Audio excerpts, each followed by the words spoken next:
it sticks, everyone. Welcome to the Captain Avalanche Fancast, your unofficial source for all things Colorado Avalanche hockey and more from a fan perspective, hosted by me, Captain Avalanche Corey, and our local Sharks expert, Dom. Now, we're no insiders. We're not inside the locker room face-to-face with our favorite players, but we hope to create a relatable and welcoming environment because we're just like all of you listening. Fans. Fans with a deep passion for the game of hockey, and in this case, the Colorado Avalanche. After now 39 episodes and 9 whole months of production, the Captain Avalanche Fancast is coming to an end. For season 1, we're not going anywhere except on a brief vacation in the hockey offseason. There is, of course, still things that we could attempt to talk about and discuss between now and later September, early October, but we don't ever want our episodes to feel like a bad essay filled with fluff. Not only that, but we want to use this break to devise ways to continue to improve and grow this podcast. Therefore, if you have any suggestions, please send them to captainavalanchepod1@gmail.com. That is Captain Avalanche Pod, all one word, and the number 1@gmail.com. Or feel free to comment on whatever platform you're listening on. Shoot us a DM on Instagram, whatever you prefer. We want to hear from you, the listeners of this show, on what you'd like to hear more of, less of, or something that we'd miss, something that you want to learn. We want to make this the biggest Colorado Avalanche podcast around, and we can't do that without you.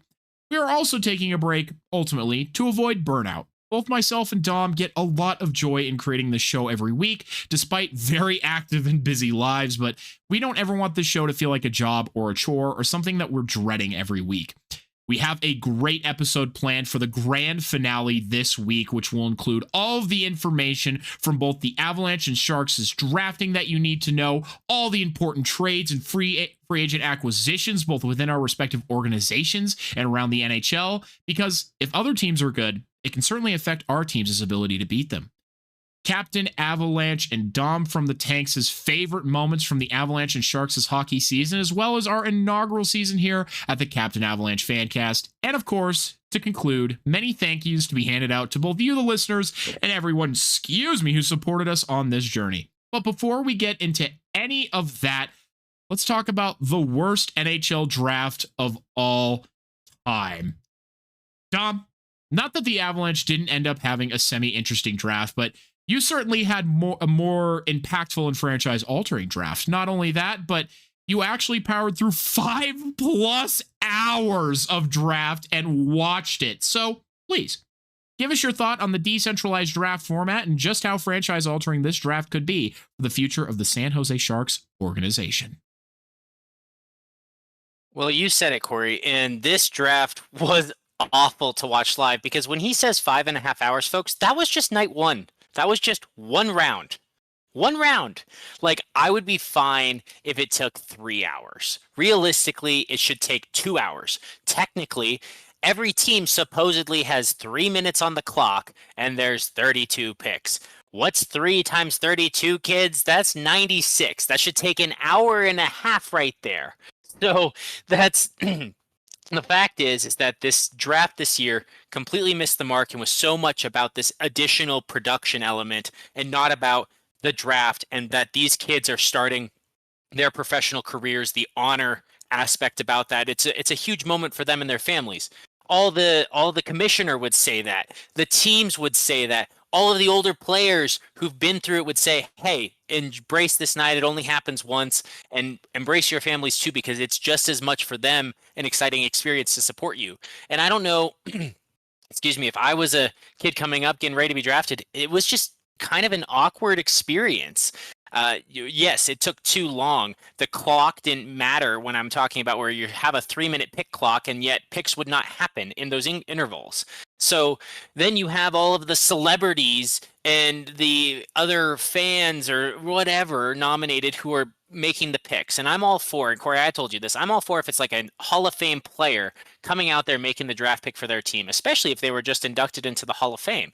But random WWE superstars. Like, what are we doing, guys? Like, what is happening? The NHL draft used to be this community experience, all the teams there, the GMs interacting in person, this really great night where you can meet the team right there, kind of even better than what the NFL draft does. And it completely fell off the rails this year. And I'd like to say, Gary Bettman should be booed for many, many things, so don't stop booing him. But for those who don't know, there was a vote from the NHL GMs, and 26 of 32 teams voted to decentralize the draft. Why anyone thought this was a good idea, I don't know. It even from the clips that I saw, it felt disingenuous. Like, wow, we've just drafted this 18-year-old kid to his, to be a pro athlete, to change his life. Here's a Zoom call with your franchise. Like, you can't even shake their hands. It was, I'm very admittedly glad that I did not watch round 1 of the draft, because, yeah, that's just kind of lame. And for once, Vegas made the right choice and voted to not decentralize the draft. But based on this reception, I cannot imagine they do this again. Although the NHL, I love hockey, but the NHL very often will be like, oh, the fans hated this? Well, we don't give a fuck. We're going to do it again because it puts money in our pockets, or we like it that way. So, yeah, sometimes it's frustrating because it doesn't feel like they care. Well, they don't care, and they know people like me will watch so that I can report on it for all of you. So I hope this segment is worth it to y'all, because I certainly was suffering. I also would have been suffering as a Sharks fan, though. Picking at the start and the end of the draft, you kind of feel the need to watch all the way through in case a move happens and see what type of players might follow you. But anyway, yes, Corey, something you said there about the Zoom. So you go up there, you get picked, and you're with the commissioner, you take your photos, then you walk over to this weird room that just pulls out from the back of the stage, and it's just a big screen TV thing with like visuals of like the different players that are Hall of Famers or All-Stars or who were drafted at that position. If you were like drafted top 10, it was a list of all the different names of the past like 40 years who were drafted in that spot overall. So that visual is cool, but then in the middle of it, you have this Zoom call with these teams and then just a microphone. So these players are interviewed while they are talking to their teams. Which is typically private. In the NFL, yes, they may not be there, but the players always get a call first. Hey, we're so excited to have you. It's more personal. It's more intimate. It's genuine. And then there's the big reveal and everything going on. Not, hey, big reveal, we're going to have this team talk to their player in front of the world and everyone to see. Everyone else is just sitting there able to hear, right? Even if they can't see the conversation happening. And a few times the Zoom calls didn't even work. They had connection issues where one side would be talking and you couldn't hear anything on the other side. And so then you just have these players there in the middle of an interview while their GMs are just staring at them like with nothing better to do. It was just so fundamentally awkward, because then after that you would take them and do another interview with basically the same questions. And some of these kids, the answers were awkward. They looked like a deer in headlights. And I'm like, I can't blame you. You should. This is weird. It was kind of like culty a little bit. So please, Lord, hockey God, whatever we need to pray to, everyone, please all join me in prayer that they don't do this again. Amen. Thank you very much. But Corey, anything else on the draft as a whole? Oh my God. It's some Black Mirror shit. This way, kitty, come to the room. You must meet your new masters. Yeah, that's, oh my God. Yeah, and I mean, that's what always happens, isn't it? Oh, don't worry, we're going to do a Zoom call. When has there ever not been an issue with a fucking Zoom call? Oh my Lord. So that's just disappointing. It feels like it kind of ruins the moment a little bit. I think the sphere was cool. They need to do that again. They should go back to that, because whatever this is, it was a miss. The sphere was so cool. It was a better environment for fans to attend. There weren't a ton of fans in attendance. Also, just something quick to say is, the players and everything, I think part of why it took a long time is, especially with those first picks, they're there like, why were the picks that were clearly going to go number 1 overall all the way the furthest back at the back of the room. Were they? So they had to walk. Yes, they walked like, I swear to God, Matthew Schaefer was like the furthest person from the fucking stage. So as he walked down the staircase, he could dap up and shake the hand of every single other player prospect who was there. And like, it was the same thing for the entire top 10. And sure, they were sitting in different places, but every guy who was standing in front of them, they ended up shaking their hand. So when we're talking about all this production stuff, that alone took 5 minutes just to get them to the fucking stage. And if we're going to have a 3-minute clock, like I said, for draft picks, that don't work. So just make the clock mean something. Make it longer if you really need to, so you're not just putting a random timer up there for the fans. And, you know, let's just organize it a little bit better. Guys, I get it, especially for the first overall pick. Yes, shake his hand. He won. He's going first overall. Good for him, right? And everybody really in the top 5, top 3, whatever you want to do. Yes, they deserve that, and you should give them that respect. And football players, like I said, do it too. But you don't shake 50 hands before you get to the stage. So that was just my one other gripe with the draft in general for night 1. But I have plenty of picks to talk about, Corey, for the Sharks. It was a very happy, busy draft for us. So before I transition to that, any last thoughts on the draft as a whole? Like I said, I didn't watch it, so I can't give as much insight other than what I've heard everybody else say, which collectively was really the same things that we just discussed right here. So we don't need to focus on the draft anymore itself. Let's talk about the actual exciting part of the draft, especially for you, the players, the people who are going to change the future. The future is Caleb. Tell us why.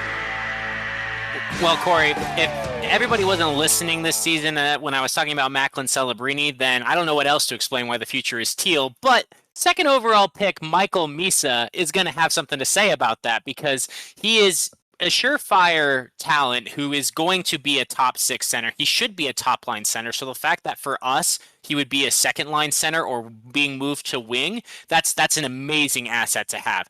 Huge win. Corey, you know this. I wanted us to pick Michael Misa. You did ask a good question about Anton Frundell, who ended up going 3 overall. And I actually considered that as a possibility, as a good pick for his own reasons, that Barkov-like ability on the ice. But can't pass up on a talent like this, the goal scoring power, the proven pedigree. And right away, he's already said that he wants to compete and have a shot at the roster from the get-go right at the start of the season. So Macklin did it. It's 1 year later. It's 1 pick later. It's a different class overall. This class was rated a bit weaker, but I see no reason why that there's a spot open in the top 6 right now. I see no reason why Michael Misa does not have a legitimate chance to be on the opening at night roster for the Sharks. Yeah, I agree. He's definitely, I mean, I would trust your judgment in saying he's NHL ready. Yeah, everything I've seen is NHL ready. He scored over 160 points this last season, so that's fucking obnoxious. So, you know, that is the type of thing that the Sharks need. They need goal scoring, and I've talked about this before. I would rate this as a pick A+. There was talks about them trading. There was talks about if they would pivot to something different. When Matthew Schaefer's not available, you take the best prospect available, and that's Michael Misa for sure. He is extremely talented. He improves the Sharks center depth. And in fact, Corey, I know I told you this as well, but he opens so many different options, combinations in the top 6, because Macklin and Will Smith spent a lot of time on a line together. And I know Greer wants to get Will Smith back to center, but eventually maybe they do play on a line together, or maybe Will Smith and Misa have great chemistry and they're playing on a line together, whoever is center. And since Will Smith struggled with transitioning to the NHL as a center right away, but was able to make that transition as a winger first and then start playing more center, we could see something similar happen with Misa. And so that flexibility, huge. Really helps the development. There will be spots available. There will be that opening for him to make the roster, but there's not the pressure that he has to, or the Sharks won't be able to field a roster. So that, I think, all around comes to a very good spot for that pick. But the Sharks had another pick in the first round, I mentioned, and picking at number 30 overall with the pick that was originally Dallas's first rounder, traded to the Sharks for Mikael Granlund and Cody Ceci, which we will talk more about them later a little bit, I'm sure. The Sharks did something unexpected, Corey. They drafted number 1 goalie prospect Joshua Ravensbergen, and he is a southpaw. He catches with his right hand, which is pretty rare for goaltenders these days. So that was a surprise, a shock to me. He was the only goalie with a first round grade in 2025. And again, this draft class was a little weaker. Goalies were going to shift up, but goalies have not been going in the first round very often, Corey. And we had 2 go in this round. Ravensburgen was projected to go to Columbus at 20. They drafted a goalie, but I think they drafted the wrong one. This is a great pick at the end of the day by the Sharks. I think I rated it a B+ because it's intriguing, because obviously Askarov is going to be our top goaltender. He is the future. His time is now. The future is teal. There's another example of it for you. But Ravensburgen is a really good prospect. He still needs a couple of more years for development. So it's not like he needs to be there right now. And if Askarov doesn't pan out, he's going to be the next man up. And I've been looking into this more and more. I really wanted us to take a defenseman, a defensive defenseman. Specifically, I wanted us to take Blake Fiddler. But what a name. You know, yeah, I know, right? We needed goalie depth because Forgiev is out, thank the Lord, and Romanov did not receive an offer, so he is being moved as an unrestricted free agent now instead of being a restricted free agent. So both Georgies are out of the building, Sharks fans. While the Sharks did retain their AHL goalie Carrier, they're very thin at goaltender. So in all honesty, I think this was a position that was a sneaky need for the Sharks. So I am overall happy they made this pick, though again, the Sharks need a right-handed defenseman, and that is still abundantly clear after the draft. Yeah. Well, for one thing, I had something else that I wanted to say first. Well, first and foremost, you guys are going to have a really fun training camp. Just overall, based on all of these drafts that you made and the prospects who are already in your system, you're going to have guys really fighting for spots, and I think that's a great problem to have. I don't know if you're all going to take that major step. I have my thoughts and predictions, but I'm going to hold on to those for next season. But yeah, I think you guys are going to have a fun training camp. And yeah, I remember what it was. Yeah, Columbus was reading their draft card. They're like, wait, which goalie did we want? This one. Fuck! And yeah, I really don't know how Columbus could go so wrong there. I mean, there was only one goalie and it was not even close. So I mean, yeah, Russian goaltender that they went with, but you know, so was Romanov. So I don't buy into the every Russian goaltender is a good goaltender motif. Yes, there are a lot of them in the NHL right now, but that does not mean every great goaltender is Russian. I mean, look at Hellebuck, for example. So, but I did say, Corey, at pick 30 to end day 1, I hope they take a defensive defenseman. D is our top need. And I will feel better about taking a goalie at pick 30 if at the first pick of the second round, pick number 33, we take a defenseman, especially a defensive defenseman who can play on the right side. Blake Fiddler had so many comparisons to a Slavin style of defense. Like, he slid in the first round. He was always having a first round grade of a mid-20s pick. So yes, the Sharks absolutely took advantage of value in Ravensburgen sliding 10 picks from his projection to them. But Fiddler was sliding too, and they probably should have taken him. And you know what? They still could have taken him at number 33 overall, and they chose not to.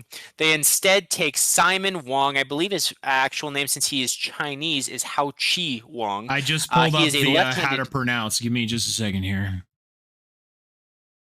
Yeah, you're about on it. It's a little different sound, but he has requested to be called by his traditional Chinese name. Just so you know. So as you continue to talk about him, do your best to refer to him as he is preferred to be. Awesome. Thank you for letting me know that.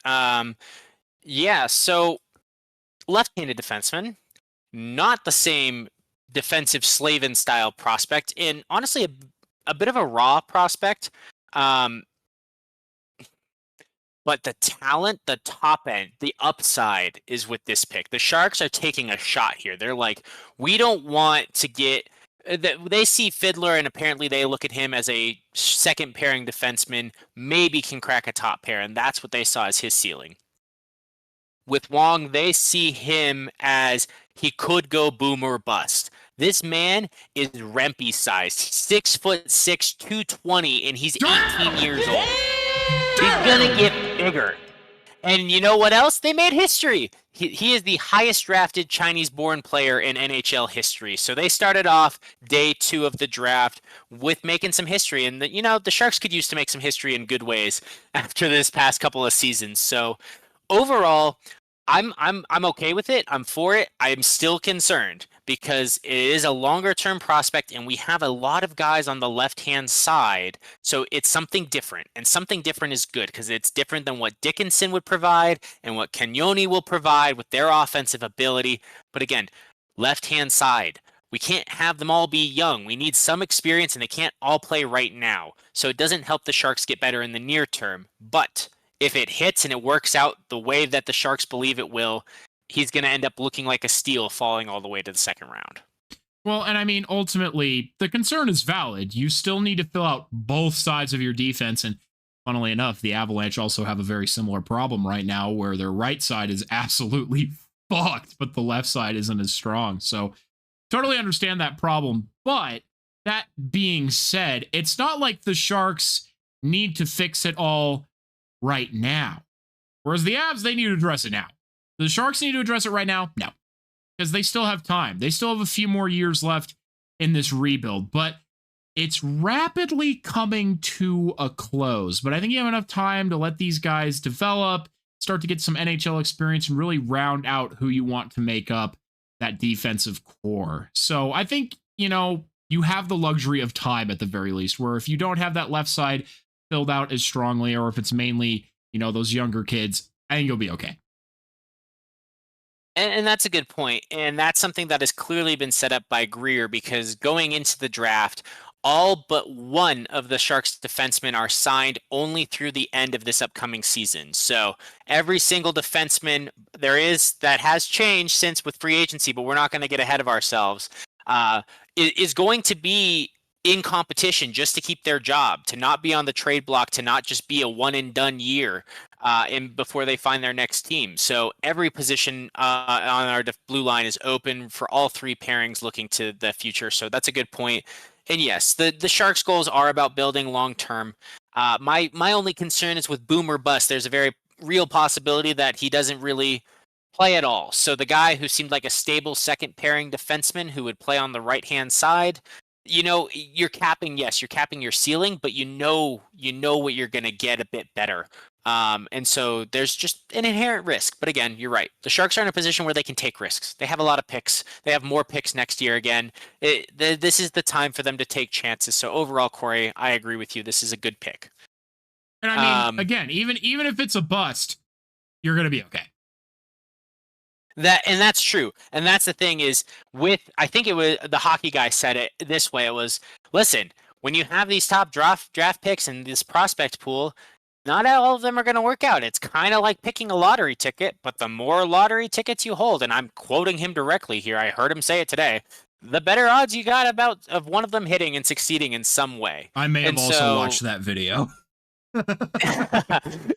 But yeah, and it's true. I give the man his credit. He made a good point, and you saying it right now, just you were like, yeah, you're right. They don't all need to hit because there's only so many slots on the bench anyway. You can't fit them all there. So here's hoping for the best, but you're right. If it's the worst, the Sharks will survive. And moving right along, the second round pick, not at all confusing there, folks. Picking at number 53 overall, the Sharks took center Cole McKinney. And now this pick was originally Ottawa's second rounder that the Sharks acquired at the deadline in the Fabian Zetterlund trade. What's interesting about McKinney is he is also viewed as a potential starter in the next couple of years. He is a 6-foot center, so not big, but he's also not undersized either. Hard workers from everything I've seen from all the scouts and all the research I've been able to do.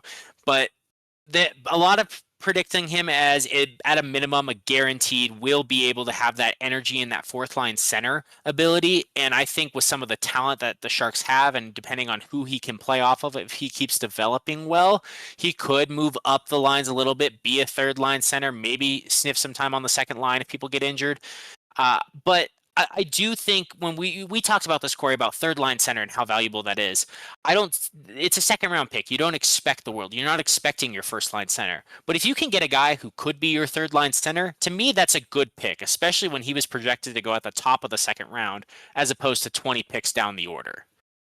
Yeah. And I mean, the Sharks have proven that they know how to draft well. So you never know. These kinds of things can hit.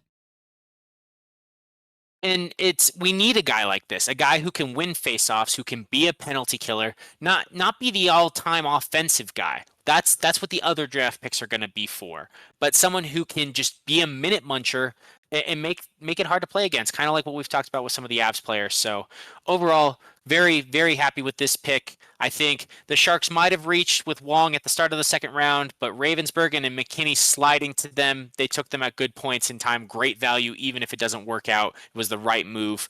The rest of the picks going on through the rounds, I don't want to spend too much time on. I will get into them, and I can talk more about them next season, depending on how their training camp and everything goes. But in the third round at pick number 95 overall, originally Edmonton's third rounder from the trade that the Sharks actually acquired Cody Ceci in exchange for defenseman Ty Emberson, they took center Teddy Mutrin, so another center, building that depth, building possibilities in their prospect pool, especially since centers could play on the wing. In round 4 at number 115 overall, they took Ilyas Magomed Sultanov, I think is how you say that. The fuck? Did you just cast a spell? What the fuck was that? I had to resist the urge to say Khabib Nurmagomedov, but I'm sending it to you. Oh my gosh. I know. Hold on. I can't even talk right now. Here, I just sent you the full name spelling. Oh my god. Okay, hold on. Magomed Sultanov. Sultanov? Jesus. If he reaches the NHL, him and Mook Madulin, both defensemen, can you imagine them both on the ice at the same time? Sharks are about to have the worst pronounced roster of all time. No one's going to get this shit right. Oh my gosh. But that's okay. They don't need to get it right. They just need to watch as the teal hoist the cup. The future is teal. I believe y'all. But this pick, number 115 overall, was acquired from the Blue Jackets in the trade for Luke Cunnin. I do miss Luke Cunnin a little bit. I loved his energy. Hope I don't know if he signed anywhere actually. So maybe he'll come back. Round 4 again at number 124 overall, the Sharks took Zachary Sharp, another defensive prospect. Round 5, number 150 overall. Actually, this was part of the Mackenzie Blackwood trade, so this involves the Avs and the Sharks a little bit. Was center winger Max Heiss, I think.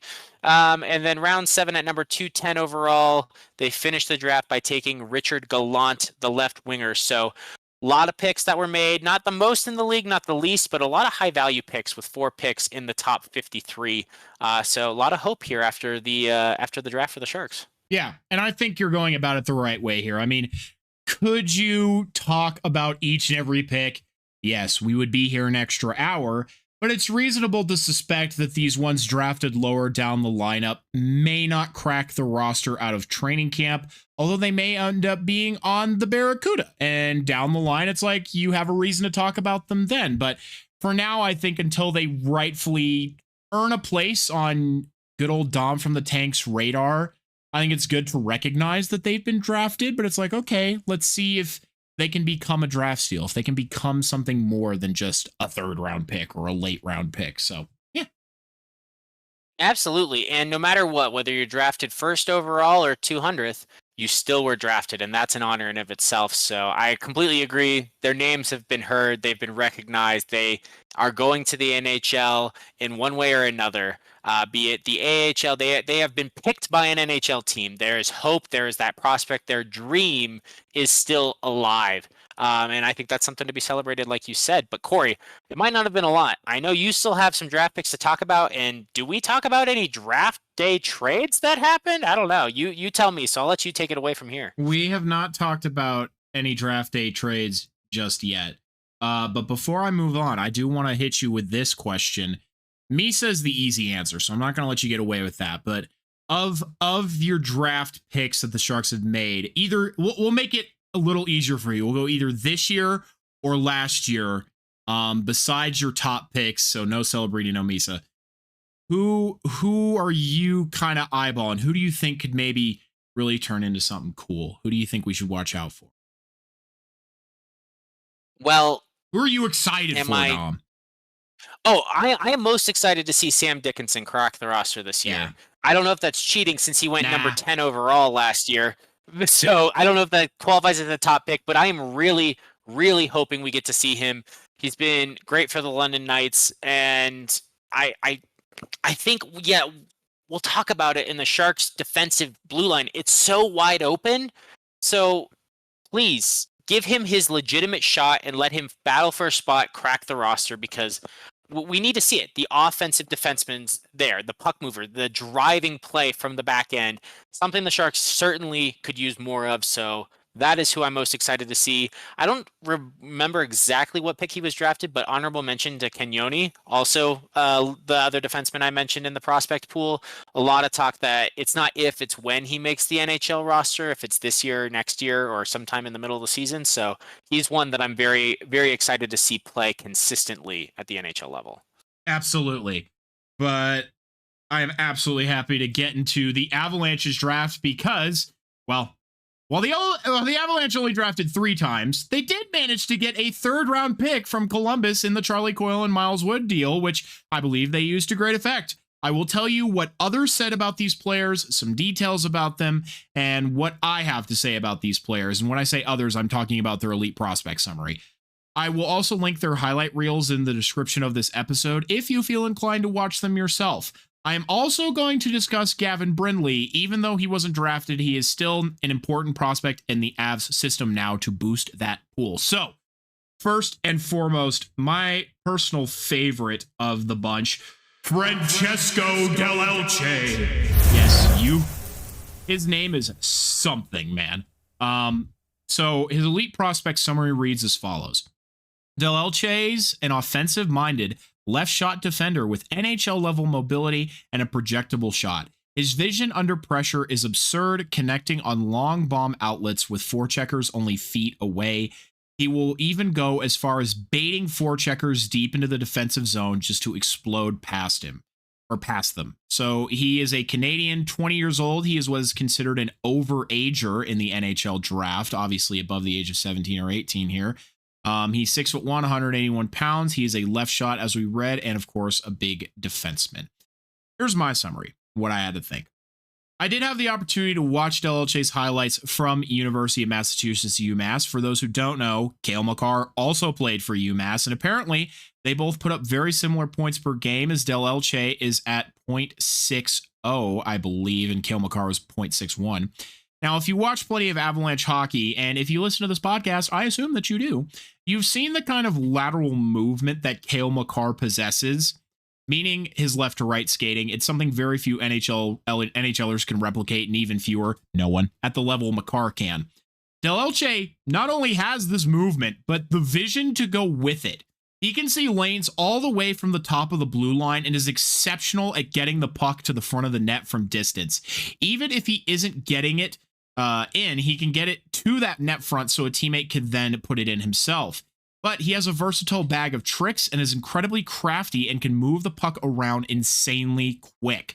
Just because he mainly stays high doesn't mean he doesn't get low.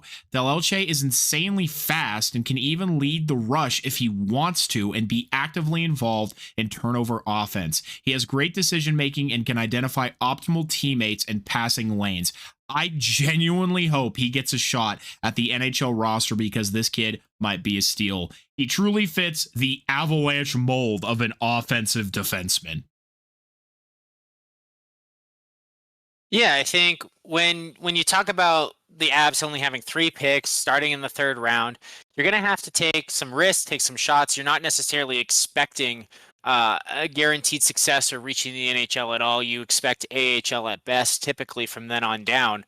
And if anything better happens, that's great. And I think someone like Del Elche gives you that opportunity because he's an offensive defenseman, because he's going through a system that Makar did as well. Perhaps there's that transition and that similar style of play that'll help him adapt to the Avs system. And I mean, yeah, exactly. I could very much, if you watch any of his highlights, like even for 2 seconds, you're like, ah, yes, this is an Avalanche defenseman.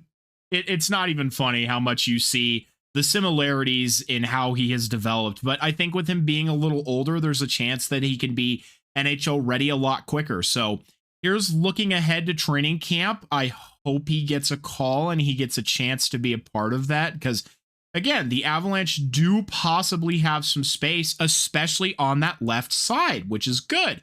So he might have an opportunity to hopefully step in there. So we'll see, because he is not the only defenseman the Avalanche drafted, because next I just realized I didn't actually say when these guys were drafted. I don't remember. I know Del Elche was 77 overall in the 3rd round. Fun fact is that was Columbus's pick, and then Columbus managed to trade to get 76th overall. So, you know, people criticize them for the trade, but they ended up getting their assets right back. So anyway, I honestly wonder if they were afraid the Avs would draft their prospect, whoever was at 76, and so Maybe. they were like, we want our pick back, we're trading back up. I pulled it up here quickly on ESPN. Your picks were 77, 118, and 214. Thank you, Dom. I appreciate it. So our next pick, though, at what was number 2? 118. At 118 was Linus Funck. Yes, we're about to have the ultimate meme roster name, Ivan Funck. Yeah, I'm telling you. So his elite prospect summary reads as follows, quote, Funck uses his reach to kill rushes on top of the blue line and creates breakups along the wall with his physical presence. He is also highly effective on retrievals, mostly through smart first touch passes. His details are he is Swedish, he's 18 years old, 6'3", 183 pounds. He's a right shot and, of course, also a D-man. Here's my thoughts. Funck doesn't have a nice set of highlights that I could find like Del Elche and the other prospects that I'll talk about, but I did get to look at some of this play from a game this most recent March. The first thing you see is that this is a tall and lanky boy. He keeps himself positionally sound and is open for his teammates in the offensive zone, which on a much bigger Euro ice surface I feel can be challenging. He is good at puck retrieval in the D zone and is hard to push around. His backwards skating is strong, however, his passes were a bit rough at times from what I could see. He can play on the power play and was the secondary assist on the tying goal for his team, and was skating downhill while doing so rather than just outletting from the blue line. From a completely amateur perspective, he would need some time to adjust and learn North American hockey, but he played over 20 minutes in this game, so he clearly can eat up that kind of time, which is always valuable in a highly competitive and speedy NHL. An important note is An important note is to point out the fact that Funck was the leading scoring defenseman on his team and 5th overall on his team in points. The urge to parody Uptown Funk. I know, I was thinking the same thing. Linus, funk you up. Linus, funk you up. Yeah, that. Well, there you go, guys. If he succeeds, there's his song. Seriously, though. Yep, I see it now. I love it already. Next prospect on the docket here is Nolan Roed. At least I think it's pronounced Roed. R-O-E-D, Dom. Would you say that that's Roed? Roed? Roed? Probably Roed. I doubt. I feel like Roed. Yeah, I feel like Roed. All right. His elite prospect summary reads as follows, quote, in sustained pressure, Roed is a force. He's constantly moving without possession, dipping behind defenders, and popping into space for chances. With possession, he has both shooting and passing skill, amplified by his ability to get off the wall and build downhill speed. Interchanging with his defensemen, he gets all of his teammates involved as he controls the game. Pretty high praise. Here are his details. He is an American, 19 years old, 5'11", 185 pounds. He is a left shot and plays center and left wing. Here's my summary. Roed's highlight reel was literally 1 minute and 16 seconds long, but it did say a lot. He has a solid two-way game with a good scoring touch. While we weren't shown a lot of two-way talent, I can assume it's there based on the fact that he's a part of a broken play on the penalty kill where he scored on a nice 2-on-1 breakaway. The elite prospect summary does a very nice job of summarizing his game overall. He is, in fact, schmoving out there. He had a nice combination of both goals and assists, and those of all different types. Some goals were pure snipes, others were off the rush, some were backdoor tap-ins, some were net front cleanups, and he was able to identify or work to get the puck to his teammates to get pucks in the net that he couldn't.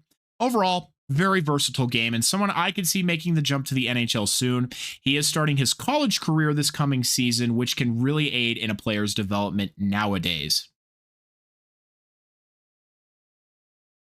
Yeah, I mean it's a 7th round pick, so you hope, right? When we're talking Yeah. about lottery Yeah. tickets, it's just spin the wheel, pick what you like, and hope it works out. And hopefully, if nothing, at a minimum, he can crack the AHL roster and get there eventually. He'll still have some more time to develop, but he wouldn't have been drafted if he didn't have some tools or some opportunity that was of interest to the Avs and the Avs play style. And again, he had some nice plays on his highlight reel, even as short as it was. Now, again, I'm not a pro scout. So at the end of the day, when I say I could see him making the NHL jump, I don't know shit. So don't really listen to me because I don't have a knowledge on that. But he did look good out there for the skill level that he was playing at. We'll put it that way. And nowadays, with the success of Cale Makar, a lot of teams are letting their players kind of stew in college a little more. And it isn't just Cale Makar that this has happened to, but that is one notable and obviously relevant example to our discussion. So yeah. Last guy I have to talk about here is Gavin Brindley. Now, or sorry, hold on. that was not nearly as dramatic as it needed to be. Gavin Brindley. There we go. So the elite prospect summary reads, quote, Brindley is a high motor player who excels on the defensive side of the puck. He is a tenacious forechecker and reliable in defensive zone coverage. He's always in motion, attacking lanes, bouncing around defenders to find them, especially on the power play. He anticipates plays ahead of time and moves to support them. Once again, Gavin Brindley is who we acquired from Columbus in the Miles Wood and Charlie Coyle trade. Now, Dom, tell me if you notice anything in these details that I'm about to read here. So, Gavin Brindley is an American. He is 20 years old. He is 5'9", 168 pounds, right shot, and he is an all-around winger. Well, you've said 20 years old, so that he's older. So let's see if the audience is paying attention and kept track of how many draft picks that the Avalanche had in this draft. But how about 5'9", 168 right shot winger, Brad Marchand, anyone? Yes, if you were paying attention, there is likely something within those details that stood out to you, unlike some of the other players that we have discussed. Delauche was also 20 years old, so some older people that the Avalanche have picked up, but Brindley is undersized by NHL standards, both in height and weight. However, I am a firm believer that size is not everything in the NHL, and we have seen plenty of players have a lot of success who are not the, quote, optimal size, unquote. Martin St. Louis and Brad Marchand, as Dom just mentioned, are two that immediately jump out to me. And lest we forget, Brad Marchand was a key contributor to win a Stanley fucking Cup. Not only that, but Connor Bedard as well was still selected first overall despite comments about his size, and he's likely to have an incredible NHL career. One thing to note is Brindley primarily played on a line in Michigan with NHL rookie Rutger McGroarty, and the two had quite the dynamic duo kind of chemistry. Brindley is quick and gets around nicely and can get from the top of the ice to down low fast and around the net fast. He has a wicked wrist shot and does something all hockey fans like, and that's score a lot. Not only that, but he has a good eye for setting up his teammates to score. He does have that two-way game, as he was able to break up a pass on the penalty kill and rush it up the ice himself to score shorthanded. Even in just a few minutes of his highlight reel, you can tell Brindley has a nice set of hands and skill set. He can help facilitate the breakout or even lead it himself. He can create strong line chemistry with his teammates. He only has had one NHL game, but I think he deserves another look or kick at the can. He also had international experience at the World Juniors team on Team USA, where he was able to still score. And I can see why the Avalanche pursued him in the trade. And that's exactly that, Corey. This was a trade acquisition, so right around the time of the draft, but not actually a draft pick for any of those of you listening who hadn't caught up. Yes. Well, I think that leads us perfectly into our next talking point here, unless, Dom, you have anything else you want to say about the Sharks drafts, Avs drafts, any other draft? Thanks. I would just like to Yes. give my compliments to the New York Islanders. Yeah. Yeah, you drafted number 1 overall, and so you were gonna feel like a winner no matter what. You have a new GM, and they did a great job picking. They traded into the first round for picks number 16 and 17, and we might talk about that trade here momentarily. But what they did with those picks, I would just like to say, because they took Victor Eklund, the brother of William Eklund in San Jose, and Kashan Aitchison, who was another top 3, top 5 defensive prospect in this year's draft. So just would like to compliment them as probably the biggest winners of the draft this year. Yeah, for sure. For sure. But don't sell yourselves short. Oh, it was certainly a very successful draft for the Sharks. Three first round picks is pretty good. Pretty good. Matt Schaefer, I mean, that pretty fucking good. Like I would love that. So overall though, I think no matter what, you would say that. So the fact that they did stand pat at 16 and 17 and what they did with those picks, I was impressed. Kashan Aitchison is not gotten enough attention as a defensive prospect because Schaefer draws all the eyes and the ears and everyone's attention. But seriously, the fact that they got 2 easy top pairing defensemen in the first round, New York's going to be not a fun team to play against in a few years' time. Yeah, they definitely have a good youth movement going, not to mention former Avs prospect Callum Ritchie, who I saw a couple clips of him at their development camp. Oh my God. Anyway, Dom, before we get into other trades around the NHL, are there any trades from the Sharks side of things that they made that you would like to bring up or discuss? Because obviously the Avalanche did have one big one so far, and I do anticipate more to come, but I do have a bunch of bullet points from around the NHL, as I'm sure you do as well. So I think we'll make a fun game out of it here in a second. But for now, Sharks trades. Are there any Sharks trades you want to talk about? Well, there were 2 Sharks trades that have happened in this period of free agency. The first one, the important one, is the Sharks traded a 2028 third-round pick because apparently Mike Grier hates holding third-round picks. We don't have one for the next 4 years. But... Third-round picks suck! Yeah, exactly. But they traded it to the Penguins for Alex Nedeljkovic, so there is the veteran goaltender that the Sharks needed to back up Askarov this year and be able to start games, win games when he starts potentially. So overall, very happy. We will talk about free agency plenty, but the goalie market was thin. Any other year, paying a third-round pick for Nedeljkovic would be an overpay. But in this market, it feels about right and reasonable with just how limited goalies were. So this was definitely needed, especially when not keeping Romanov and thankfully getting rid of Georgiev. So important. Not flashy, but important as a trade. Let me tell you, I'm not skipping ahead to free agency here. Can't believe no one's picked up the legend Alexander Georgiev. Shocked. Shocker.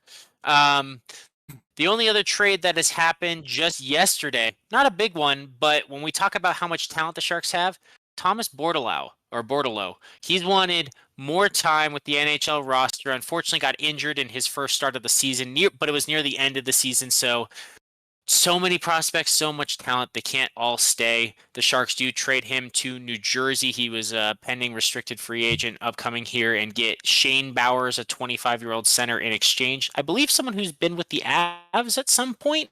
He was drafted by them. Yes, he was an Avalanche prospect.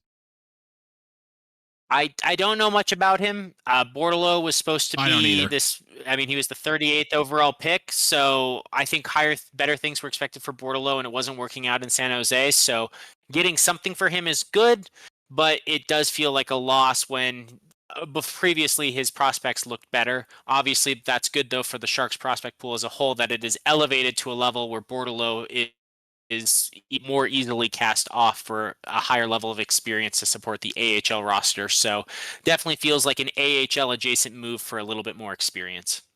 Yeah, absolutely. And again, I don't know anything about Shane Bowers, so I would like to maybe end up learning more about him if he has a successful training camp and actually cracks the roster. So fingers crossed. Yeah, fingers crossed, and I'll be able to bring those updates should they happen. But that is it, Corey. That's all I got. Huh. So please take us away on this journey. All right. Well, for those who don't know, and I don't know how you don't know, but if you don't know, then you're listening to us, and I'm going to tell you. The Avalanche traded Charlie Coyle and Miles Wood to the Columbus Blue Jackets for pick number 77 in this year's draft, which became Francesco Delce, a 2027 conditional second-round pick, and prospect Gavin Brindley, who we just discussed. The condition on that pick being that Columbus has 2 picks in the 2027 second round and can transfer either to Colorado, which you would expect them to transfer the lower one, but that has not been finalized. But if they trade either of those 2 picks, the other one automatically goes to Colorado. So if they goof up and they trade the lower pick, we get the higher one. So ho ho ho. What I like about this trade, you are finally free of the Miles Wood contract. Bless! Raise the heavens! However, while I was critical of the player as well as the money spent on him, I never questioned Miles Wood's character or fit. He was clearly well liked, and he had great chemistry with guys both on and off the ice and made for an exciting roaring 20s line at one point, but injuries and inconsistent play upon returning and some recency bias in this last season there made this guy fall out of favor with both management and fans. With this trade, not only do the Avs free up some glorious amounts of cap space to use to re-sign some free agents and make more aggressive trades, but they kind of got paid to do it. They recouped some assets from Columbus rather than having to give up any to have them take the full brunt of both Coyle and Woods' contracts. A lot of people were critical of Columbus for this move, but in my thought, they need player depth and they kind of have the money to realistically spend on it right now as they have no high-end contracts along with plenty of other picks. So what does it really matter to them? That's why I'm not a GM. Plus, by the time they do need that money, Coyle's contract will be up and the number will be lower. The Avs, I think, utilized that pick they got well in Francesco Delce, and now they have the space to re-sign and make shit happen. Thankfully, the section of what I don't like about this trade is much smaller than what I do like, but there are still a negative here, and that's with Coyle in the fold as the third-line center, a second-line center on some teams, the Avs had monster center depth, ranked 4th via The Athletic. Their center depth is still strong, but like most, I am a bit hesitant to move Jack Drury up to the third-line center, and you can never have too many of them. I am hoping they find a true third-line center replacement on a cheaper deal, but that remains to be seen. But they have the money to do it now, so I really can't complain that much. And something important to note for everyone listening, too, is that there have only been 3 full days of free agency as you're listening to this tomorrow morning. So it is still very early. There are still months of time for people to be signed. Yes, there's always so much action on the first day, but there's still a lot of players available who will be able to fill that role, I think. Would someone like, I don't know if he's a center, Corey, but would someone like Jeff Skinner tickle your fancy? No, not that guy. No, thank you. Okay, well then I have a better one. Oilers hockey to get an idea of everything I needed. No, thank you. With everything I've told you about and knowing that for the Sharks he played as a third-line center and was able to step up into that role, any thoughts on Luke Cunnin, who remains available and would probably be a reasonable salary? I feel like if we signed Luke Cunnin, and again, my knowledge on the player is not vast, my guess is he would probably fill a 4th-line center role, while Jack Drury still ended up being a 3rd-line center. But what do you think, Dom? Where do you think Luke Cunnin would fit in within the Avalanche's structure? Well, I guess my thought is if you want your 4th line to remain unchanged, and that's what you've talked a lot about, that 4th line, that chemistry they really built and were strongest together. I would think then you're looking for a 3rd-line center, right? And whether or not he should be a 3rd or a 4th-line center, he showed he can play as a 3rd-line center. He's definitely not a fun player to play against. Good depth signing, good vibes for a locker room. So personally, I think it would be a favorable signing, especially at the price, since this past season was only paid $2.75 million. I would not expect that to be making much of an increase. So seems just right, exactly in the price range for a type of player that the Avs would be looking for. But I don't know all of the centers currently available. I just know that obviously there's a run on centers earlier in free agency, so he's definitely someone who could be a good option should they choose. I think Jack Roslovic is the next highest rated one, or the other highest rated center currently per Puckpedia. Fair enough. Yeah, honestly, I think more is coming right now. I think the Avalanche are just doing their typical shit that they do every year. And so if you're an Avs fan, let me say this, even without talking about free agency, which we will hear in a bit, don't be disappointed or worried right now that the Avs didn't go out and get a bunch of those crazy free agents. The Avalanche have never spent more than $4 million on a free agent signing, on a UFA signing. So don't be too pressed about it. Mostly because the Avalanche's roster is already kind of filled out. Now it's just about finding those complementary pieces, bringing some other guys in, I think making some changes on the back end, which they've already done. And like I said, expect more. The Avs aren't going to do it quickly because based on what I'm hearing Chris McFarland say, I think they're assessing as everybody gets kind of set here. Then they're going to start dangling people out in the market. They're going to be like, oh, you want this guy, but we're going to need that guy because the Avalanche aren't trading for picks and prospects. They need players. So expect, I think, more to come. And especially in the form of a trade. The Avalanche love to form their rosters via trades. That's how they did it before in 2022. So don't expect them to build their teams through free agency, which we have learned does not work. Expect them to pick up a few pieces here and there, which they have done so far. But keep your eyes out is what I'm going to say. I'm just going to throw an idea out into the ether, and I don't know if they could make it work or what it would cost them, but sign and trade for Gabe Vilardi from Winnipeg. I don't know. He's a restricted free agent. Oh, God. But can you sign and trade a restricted free agent? Is that how people are getting it done so you don't have to give up the draft picks? Because the Avalanche don't have any of those picks, obviously, to do an RFA offer sheet. Yeah, so what would happen there? There were a couple of these examples. The biggest one involves a certain former Rangers defenseman that we'll talk about later, I'm sure. Yeah. How that happened. So yes, it is possible if they've been extended a qualifying offer sheet, the team reserves the right to match offers, but they also reserve the negotiating rights to trade the rights to sign that player. So they could also do the signing first, and at that point, that player is no longer an RFA and can be traded just like any other player, assuming there's no trade clause involved specifically for the team that they're going to. So it would be possible. A 20-plus goal scorer, I mean, if you're looking for a third-line center, he have that top end, have that ability to step up to the second line, kind of like what we're talking about. Definitely going to be a tiny bit more expensive than the other options I've mentioned, though. Look at that, everybody. We have learned something today. Not that I think that would be necessarily a bad idea, especially if you trade somebody else out, then you get the cap space to make it work. But Winnipeg is in desperate need of center depth. Thus why they signed Jonathan Taves, which we've already talked about, so that's not, a spoiler or anything. But I can't imagine they give up a center so easily, especially when they kind of need it. So I would be shocked, but again, as evidenced by some recent news that we'll talk about, the Avalanche never failed to surprise me. So I'm sure they got something up their sleeve that we're not ready for because they've already done it to me because no one was ready for what happened already. So we'll just keep an eye on it, but we don't need to dawdle on this topic anymore.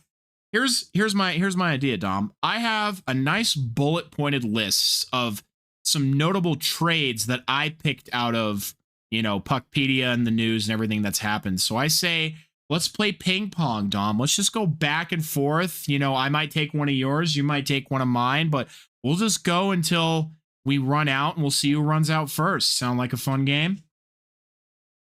Yeah, let's do it. Who's going first? Let's flip a coin. All right. I'm gonna tell it. I'm gonna see if you can hear it. Heads or tails, you get to call. I'll call heads. All right. Flip a coin. Flipping. It is tails. It did not say it out loud because I realized I had my computer turned down. Do you trust me, Dom? Do you trust me that I'm telling you the truth? I do trust you. You trust me. What a fool. And no, I'm kidding. It was tails. All right. So let me see. Which one do I want to pull off my board here first? Well, let's do the easy one. The Maple Leafs get Nicholas Waugh. The Golden Knights get Mitch Marner in one of these sign-in trades that Dom was talking about. The Maple Leafs actually signed Mitch Marner to an 8-year, $12 million AAV extension, which was then immediately traded over to the Golden Knights in exchange for who is going to be their third-line center, Nick Waugh. Good on the Maple Leafs for, as everybody said, not losing Marner for absolutely nothing. Man, does he look happy to be in Vegas right now. Like, oh my God, that is a grin from ear to ear. I would like to deviate real quick. Speaking of Vegas, man, all the best to Alex Pietrangelo. It is comedic to me, not that he is having to retire, but that when the Golden Knights need money to free up for Mitch Marner to sign $12 million, that, you know, their franchise defenseman suddenly has to retire, which is not fair to Pietrangelo at all. Obviously, it's pure coincidence that it worked out that way. Just a little bit of comedy and kind of the darkness there. But for those who don't know, Alex Pietrangelo was originally projected to miss the entire 2025-26 season due to multiple severe injuries and surgeries that would need to happen. Literally within a day, he pretty much announced that he will never be able to play hockey again, which is super sad. I say that a guy should never have his career forcibly ended. I always believe that a player should get to choose when they hang up their skates. Unfortunately, essentially, Pietrangelo's femurs are fucked, and he would need partial or full femur bone transplants, which also have no guarantee of success either. Basically, his heart says he wants to play, his body will no longer support that. Yeah, and it's unfortunate. It is a sad thing. He's been an all-star for many years now, a high-quality player, well-respected within the game, even albeit annoying and playing against teams that were in the Pacific and in the Central. So not someone that fans of either of our fan bases have been too kind towards. So everyone out there, just do remember to be kind no matter what pain he may have caused in the past, that he doesn't deserve this, and wishing him and his family all the best. Yep. Absolutely. But yeah, we don't need to dwell on the trades for too long. We can just kind of bounce back and forth. If we want to add a little bit of extra sauce in there, we can. But that was my little sauce. That was the big one. The Knights once again have landed the big fish. To no one's surprise. Well, if it's my turn to Yes. I mean, am I throwing sauce? I need to make sure I understand this. Am I throwing sauce right now, or am I just picking a trade? What are we doing? No, What's our no. metaphor? You pick a trade, and if you want to throw a little bit of sauce and like detail it a little more, maybe how it impacts the teams that have made the trade, you can, but you don't have to. I just don't want us to I don't want us to talk about each trade like for 5 minutes, like a minute max. Like you say the trade and you're like, yeah, this trade, blah, blah, blah, blah, blah. And then we move on to the next one. You know what I mean? Because there's a lot of these fuckers on here. That's totally fair. And Corey, you chose to take the biggest trade of the offseason, and I respect you for it.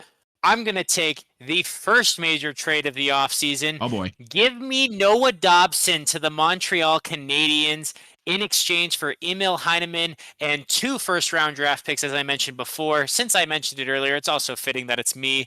So what does New York get in the trade? They get the first-round pick originally belonging to Calgary, Montreal's first-round pick, so those ended up being 16 and 17 back-to-back, as well as Emil Heineman, a left winger, 23 years of age, who has already signed his contract to play for the Islanders in this upcoming season.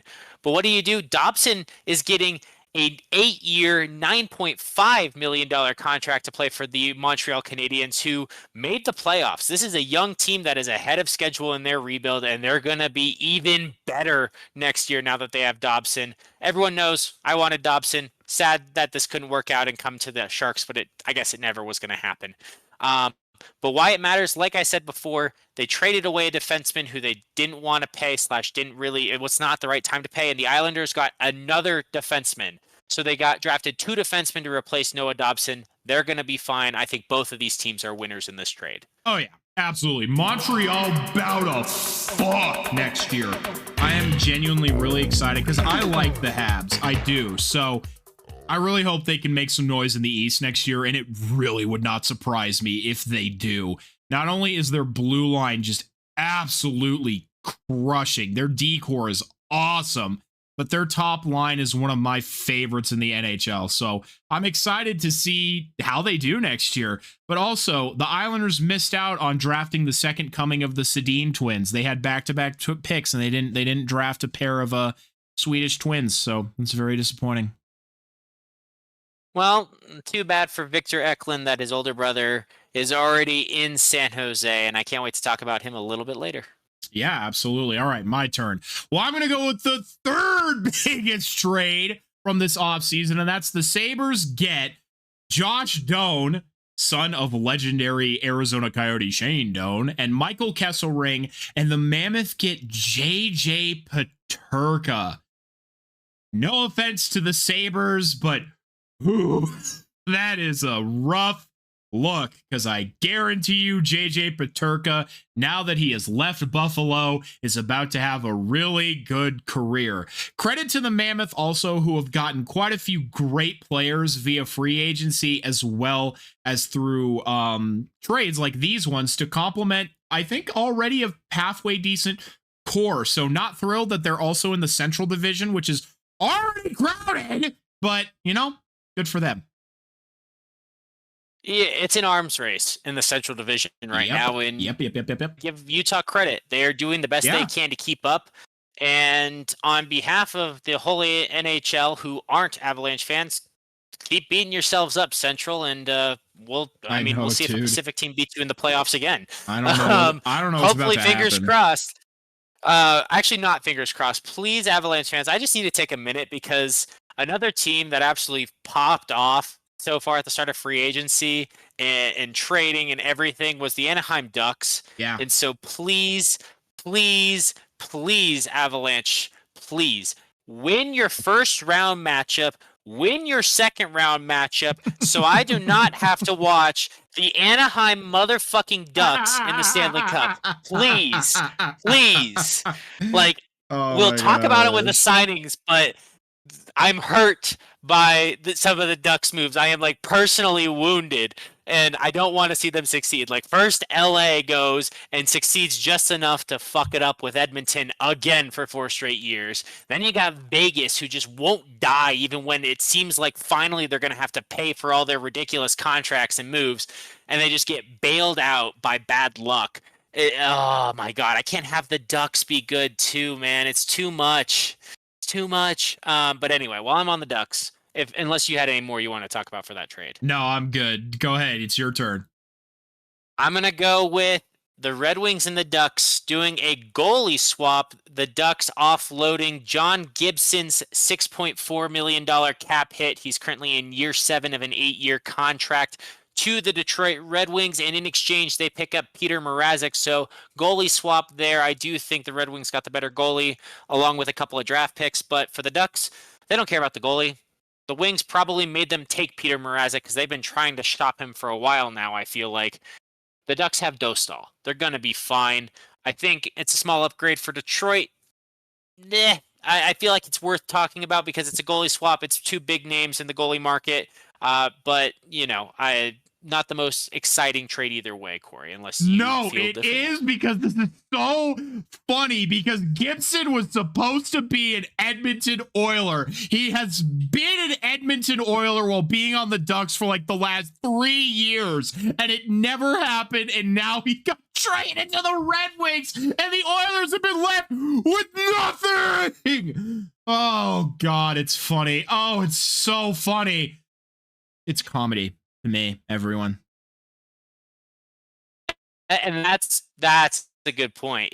That is pretty funny. The Oilers are probably in just as bad of need, probably worse need actually for a goalie than the Sharks were. So I guess their options are Ilya Samsonov or Sign Alexander Georgiev. Georgiev. So Sign him.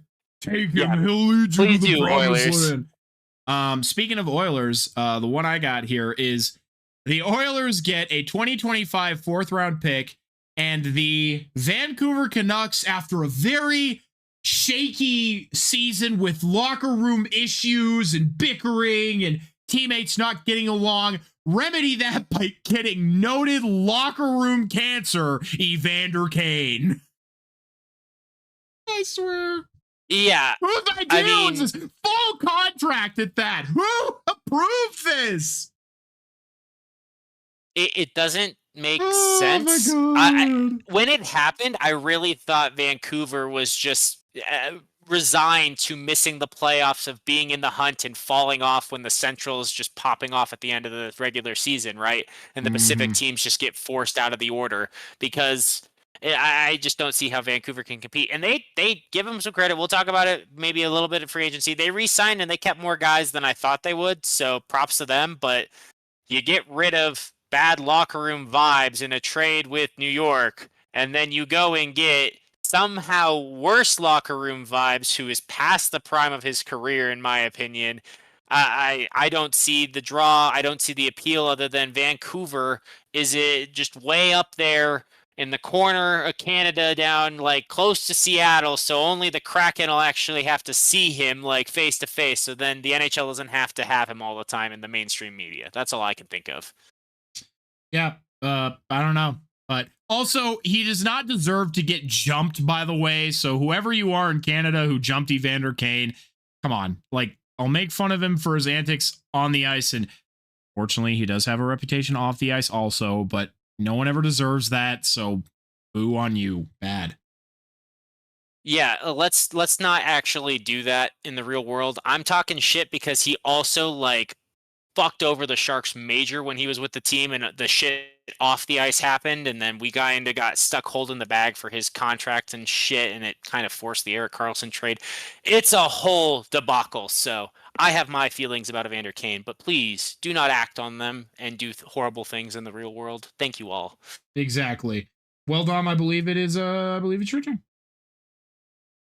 I don't know if this one's a big one, but while we talked a little bit about Vegas making moves. Another contract they talked about offloading. Have we already talked about the Nicholas Hague to Nashville?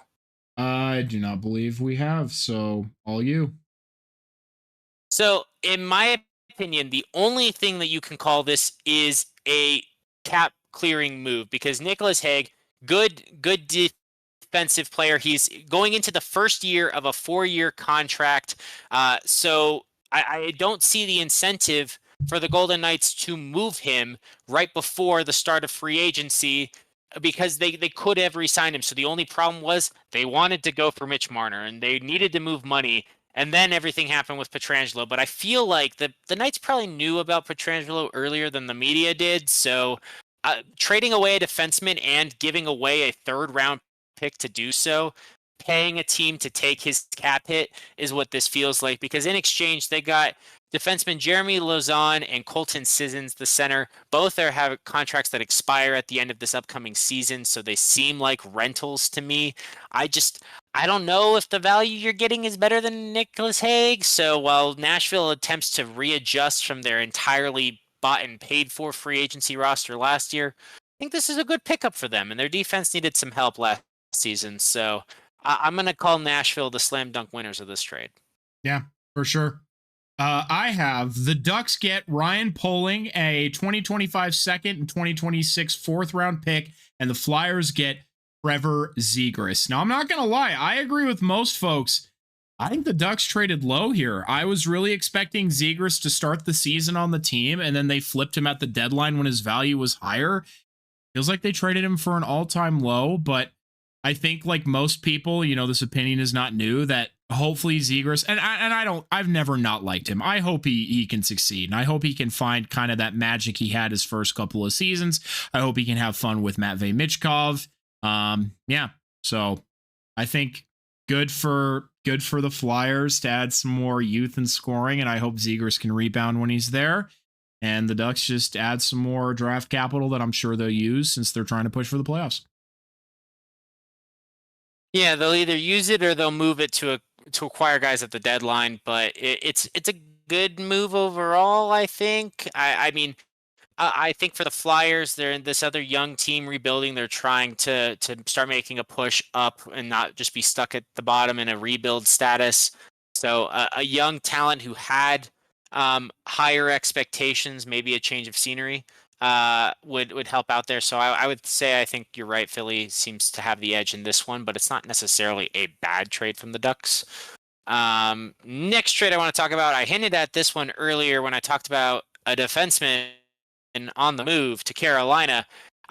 The Carolina Hurricanes worked a sign-in trade with the New York Rangers to pick up Keandre Miller, the 25-year-old defenseman, and that means he gets a full 8-year contract that was negotiated by Carolina and organized or facilitated by the Rangers. So it's going to be an 8-year, $7.5 million AAV contract for Keandre Miller. In exchange, the Rangers are getting defenseman Scott Morrow, a prospect who's coming into the end of his rookie deal at the age of 22. So they do get a defenseman back, someone who can possibly make the step up to the NHL this season, but I don't necessarily expect it. But the more important part is they got 2026 first round and second round picks from Carolina. So obviously for me, Carolina's the big winner here right now, getting that defenseman young in his prime and getting the full 8-year contract negotiated for him. But obviously we'll have to wait and see what those picks end up being for the Rangers. What's crazy to me is that Carolina still has over 10 billion in cap space, which is unbelievable to me. I'm not gonna lie, it feels like a bit of an overpay for Keandre Miller, but that's just me. The salary, I agree. The picks, I think somebody would have given them. I mean more the salary the as Sharks well. to give him. Yeah, I think the salary is an overpay, but he's 25. The Rangers have been a shit show, so I don't know if we've necessarily seen the best of his potential yet. True. And if it works out with where the cap's going in 3 years, people could be saying that his contract's a steal. So yeah, that's kind of in this transition era we're in. I'm not necessarily surprised.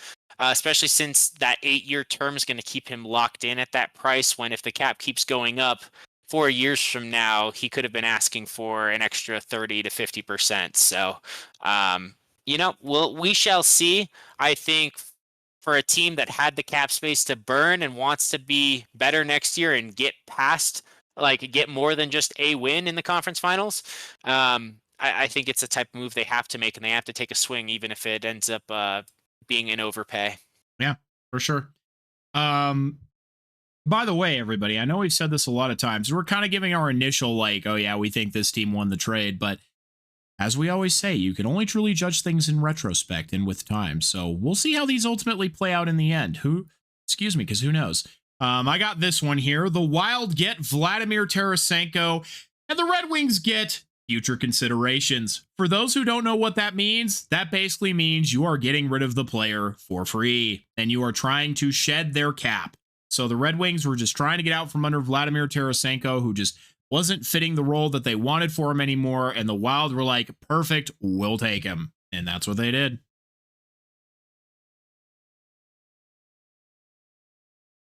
Yeah, I don't have any more I particularly feel interested in. I know there's one you feel interested in, so I'm going to go with, for my last one here, the Utah Mammoth trading Matthias, is it Maccelli? Yeah, is it pronounced the Italian way? Okay. Left winger Matthias Maccelli to the Maple Leafs in exchange for a 2027 third round pick. I mean, a third round pick, I think with the Mammoths acquisitions, there possibly wasn't as much room. The Leafs don't have the most cap space in the world. So it's a good trade, I think, for both sides. Third round picks, you're taking a shot and looking for something a bit more down the line. Like I said, with what the Mammoth rearmed, I feel like there's no real loser in this trade. It might not be the most exciting one either, though. I want to point out to everybody, I don't think Dom has looked at my notes page maybe the first episode he did, and he hasn't looked at it for 38 other episodes. This motherfucker's stealing shit from me right now. I know he's looking at my fucking page, and he saw me have that trade listed. You sneaky bastard. Get out of here. I don't have any more trades, so I figured you had 2 left. It's You're the right. perfect way You're for us right. to wrap up. Technically means I win. Here's my final trade You for do you. win. Here's my final trade for you, everyone. Mason Marchman has been banished to Seattle. So we'll see less of him, which is good for everybody involved, because I hate him. And now he can suffer. As if we needed... Yeah.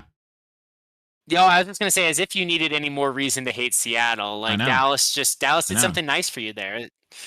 It works out. It works out very nicely. Well, let's now, an hour and 20 minutes in, get into the meat and potatoes of this episode. Now we've kind of been in the meat and potatoes for a while. Once again, I just have short little kind of blips about like the rest of the NHL. Obviously, a bit more into the Avalanche themselves here, but we're going to talk about free agent signings. Yeah! Okay, John, who have the Sharks signed? Or at least who do you want to talk about that the Sharks have signed? Well, the first signing that they did prior to the start of free agency was they did re-sign AHL goaltender Gabriel Carrier. I mentioned that briefly, so he has another shot, another opportunity to prove himself. I do expect that the Sharks should be signing a more veteran AHL goalie at some point so that he does not have to carry that weight. But that's one that with this departure of other goalies, worth noting that they did retain one. My favorite signing, their first signing they announced on the first day of free agency, was not a free agent. It was William Eklund getting a 3-year, $5.6 million average annual value contract to stay with the Sharks through, I want to say it is the 2029 season, or it's the end of the 2028 season. The contract does not kick in until next offseason when his rookie contract is up. So 3 years from that would be 26, 27, 27, 28, 28, 29. Yeah, the end of the 29 season, guys. I can count. Big deal. I like this. Small contract, shorter term are in. It seems like it was mutually beneficial because the Sharks can still assess Eklund's value and not risk overpaying for him, and in the meantime, probably underpay. And Eklund can get more money down the line and negotiate it for it. Also, importantly, he will still be a restricted free agent under team control. So if for some reason things change and start to turn for the worst, but Eklund does want more money than the Sharks can give him, I'm not manifesting this, everyone, but I'm just saying if we'll have the ability to trade him and get a big, massive haul like other teams have. So it'll work out, I think, in favor of both the team and player. And I'm really happy that Greer has finally his first like real re-signing of a piece of this core. So committing to Will Eklund at least for 3 extra years. And that makes me, and I think all Sharks fans, very happy.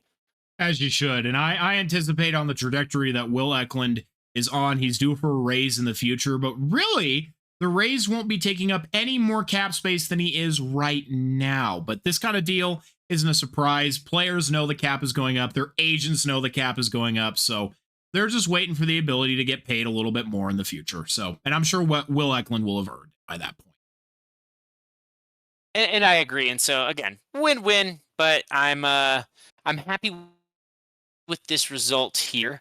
As far as free agent signings, the ones of note, I would say probably first would be Adam Gaudette, former Ottawa Senator. Correct me if I'm wrong, Corey, but I really believe it's the Senators. It's a 2-year,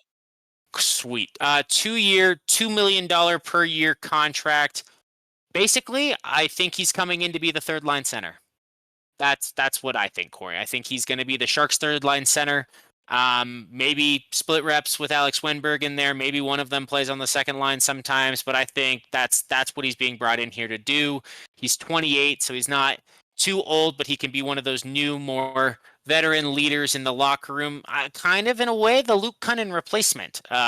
Since we traded him at the deadline, that's kind of my best assessment, with possibly a little more upside, less fight, more actual talent, and useful for the penalty kill possibly. Nice. Very good. Another signing would be John Klingberg, 1 year, $4 million contract. We actually only owe him $3 million. But $4 million counts towards the cap, so that's good. This pickup, part of it is the Sharks need defenseman. And guess what? He's a right shot defenseman, right-handed. Hallelujah. What have I been talking about we need?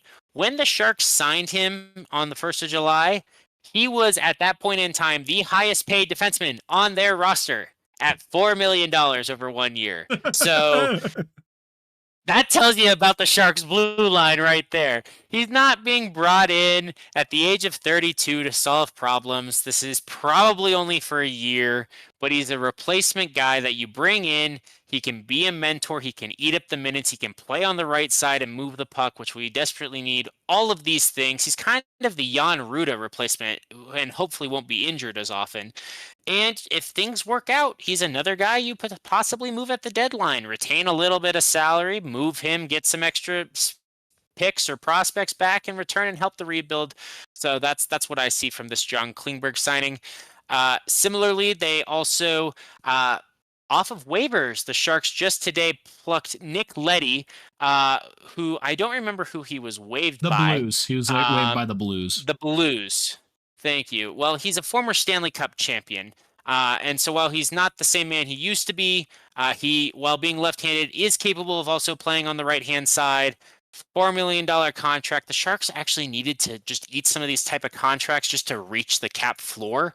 So this was not a surprise move. But what it does bring, as I told you, we had issues on the blue line, it being thin, and these young kids, whether or not they're ready to make the step up. The Sharks have 8 guys now signed at the NHL level for this upcoming year. And Jack Thompson is a restricted free agent who many expect to be brought back because he was given a qualifying offer. Now the young players have to go out there and earn their spot. There's a lot of veterans. There's a lot of depth. If things aren't working, the Sharks can figure it out. But the blue line, just by sheer force of numbers, and it ages slightly younger technically, it's going to be better. It's going to be better, and that's good. It's not going to be astronomically better, but it's not going to be as bad as the last couple of seasons were on the blue line. And that is cemented by the biggest free agent signing they've made, Dmitry Orlov from the Carolina Hurricanes. Honestly, at the age of 33, we are overpaying him, giving him $6.5 million per year. But at the same time, there's the money to burn, and we needed to reach the cap floor. He's not going to be taking $6.5 million for us more than next year and the year after that. So by the time we're worried about paying Celebrini and Smith and Dickinson eventually, and Cagnoni eventually, and Will Eklund again eventually, and Michael Misa eventually, all these eventuallys with these prospects, Orlov won't be with the roster anymore. So for him, it's a win. He gets more money than he probably could have anywhere else, and he can help mentor. He can help raise the level of these team, especially being a left-handed defenseman. He's going to be the bar by which the rest are measured against, coming from the Hurricane system. And so he gets more money. The Sharks get a veteran and reach the salary cap floor. So that's probably the biggest and most recent signing. Yeah, and I agree. Some people who are less knowledgeable, I was going to say something else, who are less knowledgeable would see that and be like, oh, well, the Sharks messed up because they overpaid Dmitry Orlov. They really overpaid Nick Leddy for someone who was a waiver claim. But exactly as you said, the Sharks kind of still need to reach the cap floor. For those who don't know, there is, in fact, not just a cap ceiling, but a cap floor. And teams can be fined and have consequences all the same for not signing enough contracts. So the Sharks have the luxury of handing these things out right now because they don't really have anybody that they got to pay a lot of money to. Totally side tangent here. I meant to say that Alex Pietrangelo, despite being forced to retire, did win 2 Stanley Cups in his career, so still achieved quite a lot. Back to the Sharks, though. Yeah, no, I think I've finished what I wanted to say there, but just kind of affirming what you had said. And yeah, and so this is what I've been talking about. This is expected. Greer has said he's not going to go out there and make moves. So as much as I was holding out hope that we would be in the Nikolai Ehlers sweepstakes, it was just not meant to be. I think I just have to say this now, Corey, because it's relevant to me as a Sharks fan, and then I'll pass it off and I don't have to be as picky with the free agents I talk about. But Mikael Granlund, he's taking 3 years, $7 million per year to play for the Anaheim motherfucking Ducks. Like, I've been talking about it for weeks, months even. Pay this man $8 million over 4 years. Give him the Toffoli contract to come back, be the mentor, be the third line center to help boost your top six, make the other guys have to fight for their spot for the prospects, but still have space for them, reach the cap floor. Like, it solved so many problems, would have made me, so many other Sharks fans so happy. And he had to go to the rival Ducks at a price that we could have gotten him. Hell, with the cap space you have now, Corey, the Avalanche could have gotten him at that price. It's just, no, I don't think, with all the signings and everything we've been tracking over the last, 72 hours, it's been a lot for both of us. I know we've been all over this. This one hurts more than all the others. And it's the what could have been of free agency for me. That's really all I have left to say, because the Sharks, sure, they did little moves, sure, they reached the cap floor, sure, they're going to have all the young guys and it's going to get better. It just feels like they could have taken a bigger step, made a move for one of those bigger guys, and not just overpay somebody to reach the cap floor, but overpay somebody a little bit who's also going to raise the bar of your offense. And is a guy, I mean, I've talked about how perfect Granlund is. I don't have to rehash that out, but crushed. That's how I feel right now. Let me tell y'all something. First of all, I don't know how Dom is sick of me, because he's right in that for the past 72 hours almost, we were texting each other continuously. I'm sure Paige was like, who the fuck are you texting so much? I was taking him away from his job. I was taking him away from everything, because every 5 seconds I'd be checking Instagram. I'd be checking, other news and media outlets to see, who's signed, who's going where, what's happening with this.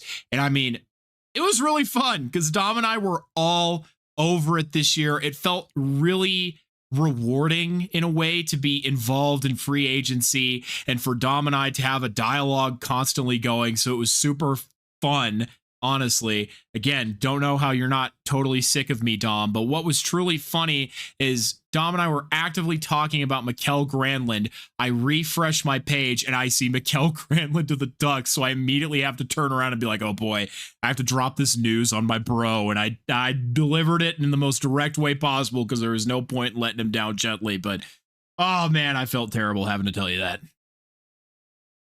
And it's all good. It probably felt better coming from you rather than me seeing it for myself, honestly, because then I at least knew my friend was right there with me. But yeah, Paige, on more than one occasion, she knew who I was texting, but she would just sit there staring at me and just stop talking until I looked up from my phone, because she was just not in the mood to compete for the attention. Work, on the other hand, I have to say to any of my coworkers who may or may not be listening, no, he did not take me away from my work. No. I was texting him on break in between things. It was a little check-in reward. Please, you all know, if you know me at my office, I've been putting in work this last week. It has been a lot. That's right. But yeah, so my 2 minutes, every 30 on checking on the prospects and the free agency and all that shit was well earned. Yes, absolutely. But it was also fun though. It definitely made these last couple of days, when I've just been under a mountain of work, feel a lot more manageable, just to have a little re-energizing of talking about them really quickly in little bits and pieces, just staying up to date, just have something new and interesting to look forward to the next time I could check. So definitely don't feel bad at all. I'm not sick of you. If anything, you made my week enjoyable. So thank you, my friend. Well, thank you. And absolutely all the same. Well, jumping into the Avalanche side of things here, the Avalanche had a quiet start to free agency. They call it free agent frenzy. But that does not mean that they did nothing. So very briefly, here are the Avalanche's AHL signings. Newcomer Ronald, I'm going to say it's Atard. Oh boy. Anyway, he was signed from Addard. Yeah, we'll go Addard. Was signed from Philadelphia. They re-signed goaltender Trent Miner, Matt Steinberg, Jason Pollan, Jack Aiken, and TJ Tynan. All of those guys outside of Ronald were current Eagles who they have now extended. So good for them there. getting into the actual Avalanche side of things, first and foremost, Dom talked about it. It was a big thing that they needed to do, and the Avalanche did do it. They have extended restricted free agent defenseman Sam Malinsky to a 1-year, $1.4 million deal. I wish they could have gotten 2 or 3 years, but this is essentially a prove-it deal for Malinsky, as he is expected to step into a second pairing role and be elevated, which I think he deserves. I think he can thrive in it. I like Sam, and I hope he performs well, but I will be interested to see what other shakeups occur on defense, because I expect more. Oh my God, I wrote that on Tuesday. That's so funny. We'll talk about it here in just a second. Next, this is unusual, and let me tell you why, is usually you do not extend fourth liners to longer term deals. It's not something that teams typically do, but the overall reaction to this one, including my own, was a very positive one, and that's that the Avalanche have extended Parker Kelly to a 4 by $1.7 million AAV contract. I genuinely love this, and clearly everybody else in the fan base did too. Parker Kelly was a welcomed addition to the fourth line last season, and he was a total hit in terms of the offseason signings that year. He exemplifies everything the role is meant to be, and at that price tag, I am very, very glad that he is sticking around through the future. He's still young. The Avalanche are getting him in the prime of his career, and with everything that he's done on that fourth line and in that lower bottom six role, that dude is just a pitbull. Yeah, I love Parker Kelly. So this is super awesome. He is an awesome player. I always I feel like I always connect to some of those lower line guys. So yeah, super happy about that one. Dom, any comments before I get into the Avalanche's most recent acquisition that you have quite a close connection to, but anything on what I've just said so far? I'm happy that I was able to text you about the Parker Kelly one right as it was happening, because it made me smile, because I knew how happy you would be, and all Avs fans should be happy, because it's a great price and you get 4 years of it, because with where the NHL is going, with players wanting more money or wanting shorter term, or both, honestly, this is the perfect signing for stability. Like you said, Corey, it really absolutely just turned a new leaf with that fourth line, a new page, new leaf. I don't know what I'm saying anymore. I know what you mean. I love the Parker Kelly signing personally. Like, you have fully convinced me on him, and when I saw the signing, I thought it was a wonderful move, especially with the cap space that you were working with. Great signing from a GM perspective. Yep. The Avs have had some tidy business, and late last night, they made a very unexpected move. But first, I would like to share with you all a text conversation that Dom and I had. We were talking about the K'Andre Miller trade when Dom said this to me. By the way, I don't think Carolina is bringing back Brent Burns, so he may be coming back to San Jose if no contenders are interested. To which I responded, I'd say we could take him. We, as in the Avs, could take him, but too slow. I assumed he was slow because of his age. I'm going to tell you right now, that was an incorrect assumption. But then I followed that up with, wouldn't necessarily fit, but the Avs want someone with more bite. But they also want a more well-rounded D-core. I just don't see it working. Which, I don't think I need to expand. And no, he said, Dom then replied, yeah, he doesn't fit the Sharks' needs either. With Vlasic bought out, it's unlikely Burnsy would be brought back, but from a fan perspective, how great would it be for him to finish his career with us? I said, absolutely, I would love that for you all, but yeah, systems-wise, it doesn't quite fit with the youth movement, does it? Nope, Vlasic was bought out to clear cap space, so it would be the same issues with Burns, and I said, yep. Well, last night at the 11th hour, the Colorado Avalanche signed defenseman Brent Burns to a 1-year, $1 million contract. And let me tell you, now that I have had time to stew on it, first of all, sound the Viking horns! The Avalanche have signed the Viking Brent Burns. He did actually appear on an episode of the show Vikings, and I have more Brent Burns fun facts, actually, funnily enough, but we'll get to that here in a second. First of all, Dom, what is the biggest, not that he's not great, what is the biggest problem with Colorado Avalanche blue liner Josh Manson, would you say? Oh, I don't know. It's a trick question. I know it's hard if you don't know. He's injured a lot is the answer. He's injured quite a bit. Do you know when the last time Brent Burns missed a game, Dom? Probably like, I don't know, 8 years ago. Over a decade ago. No way. Really? It's been like since he was with us way back. Brent Burns is the current NHL Iron Man leader at 925 games. So let me tell you, Avalanche fans, we have battled injuries with our players for the last 3 seasons. You do not have to worry about that with Brent Burns. So I love that aspect of the whole thing. But getting into it a little bit more, some other advantages to this trade are as follows.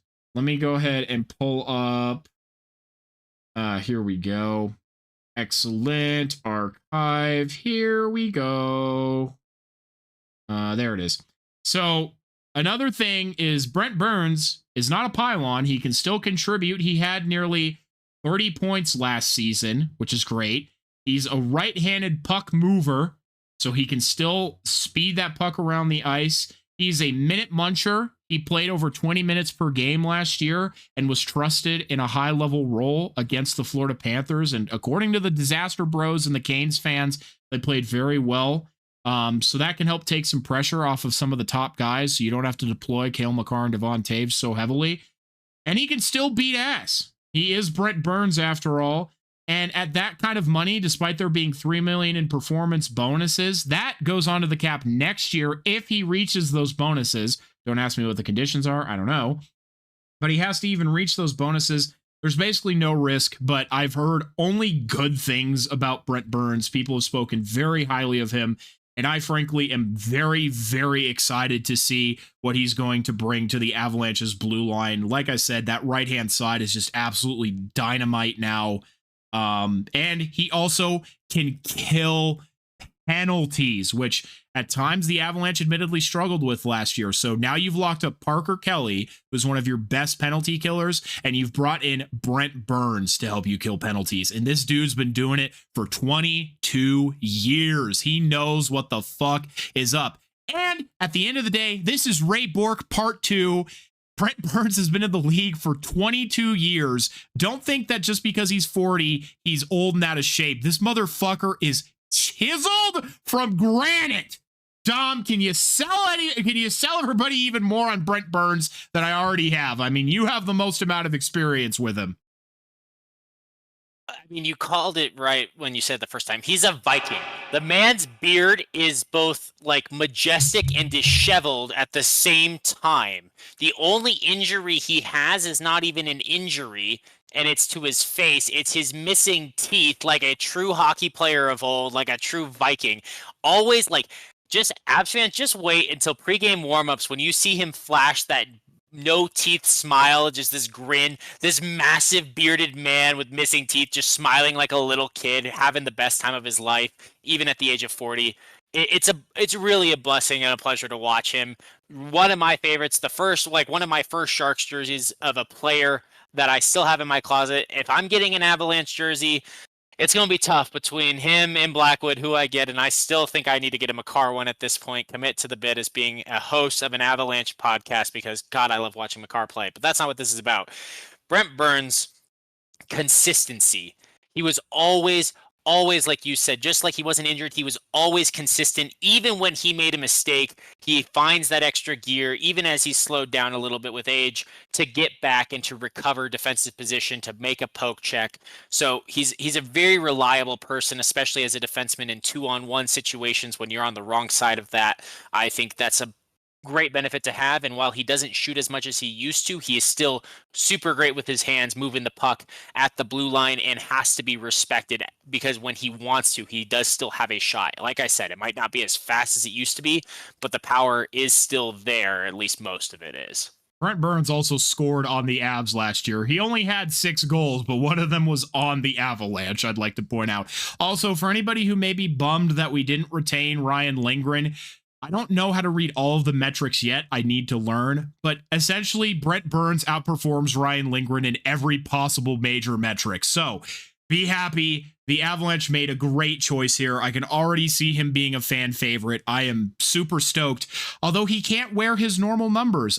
Number 8 and number 88 are both already taken on the Colorado Avalanche. So I'll be curious to see what number he goes with. He's kind of floated 84. He wants to keep the number 8 as that's an important one to him. But we'll see what he goes with. Yeah, I'm interested to see what he goes with. Either way, when Corey and I are going to a Sharks Avalanche game, because we just have to, Of course. I mean, when they're here, we have to take that opportunity. I will be wearing, even though I will want to wear the Macklin Celebrini jersey, because what other jersey would I want to wear? It is majestic. I will wear the Brent Burns jersey to Avalanche games. Very I good. will be truly in the middle. Well, I'm going to use this as a perfect opportunity to hit you all with your fun fact of the day early. I know it's out of order, but I came across these unreal NHL facts from the start of Brent Burns' career. This is from the Heart of Hockey Instagram page, so go drop them a follow. So first, Brent Burns' second NHL game was against Mark Messier and the New York Rangers. Fun fact, wow. Brent Burns is now the lone remaining active NHLer to have played in a game that actually ended in a tie. And finally, Brent Burns is the only active NHL player who played in the league when there was no salary cap. Wow. He is a little old. You say 20 years, but you don't always process it until 22. You start to hear more of the 22 before lockout. Yeah, pre-lockout. Wow, that's only player left rare. too. I know, that's the crazy part. Here's something even crazier, everybody. Cale Makar has been top 2 in points per 60 by D-men every single season he has been in the NHL. Anyway, moving on. Y'all know how great he is. Alrighty, everybody. I'm gonna hit y'all with some rapid fire free agency. That's what we're going to call this.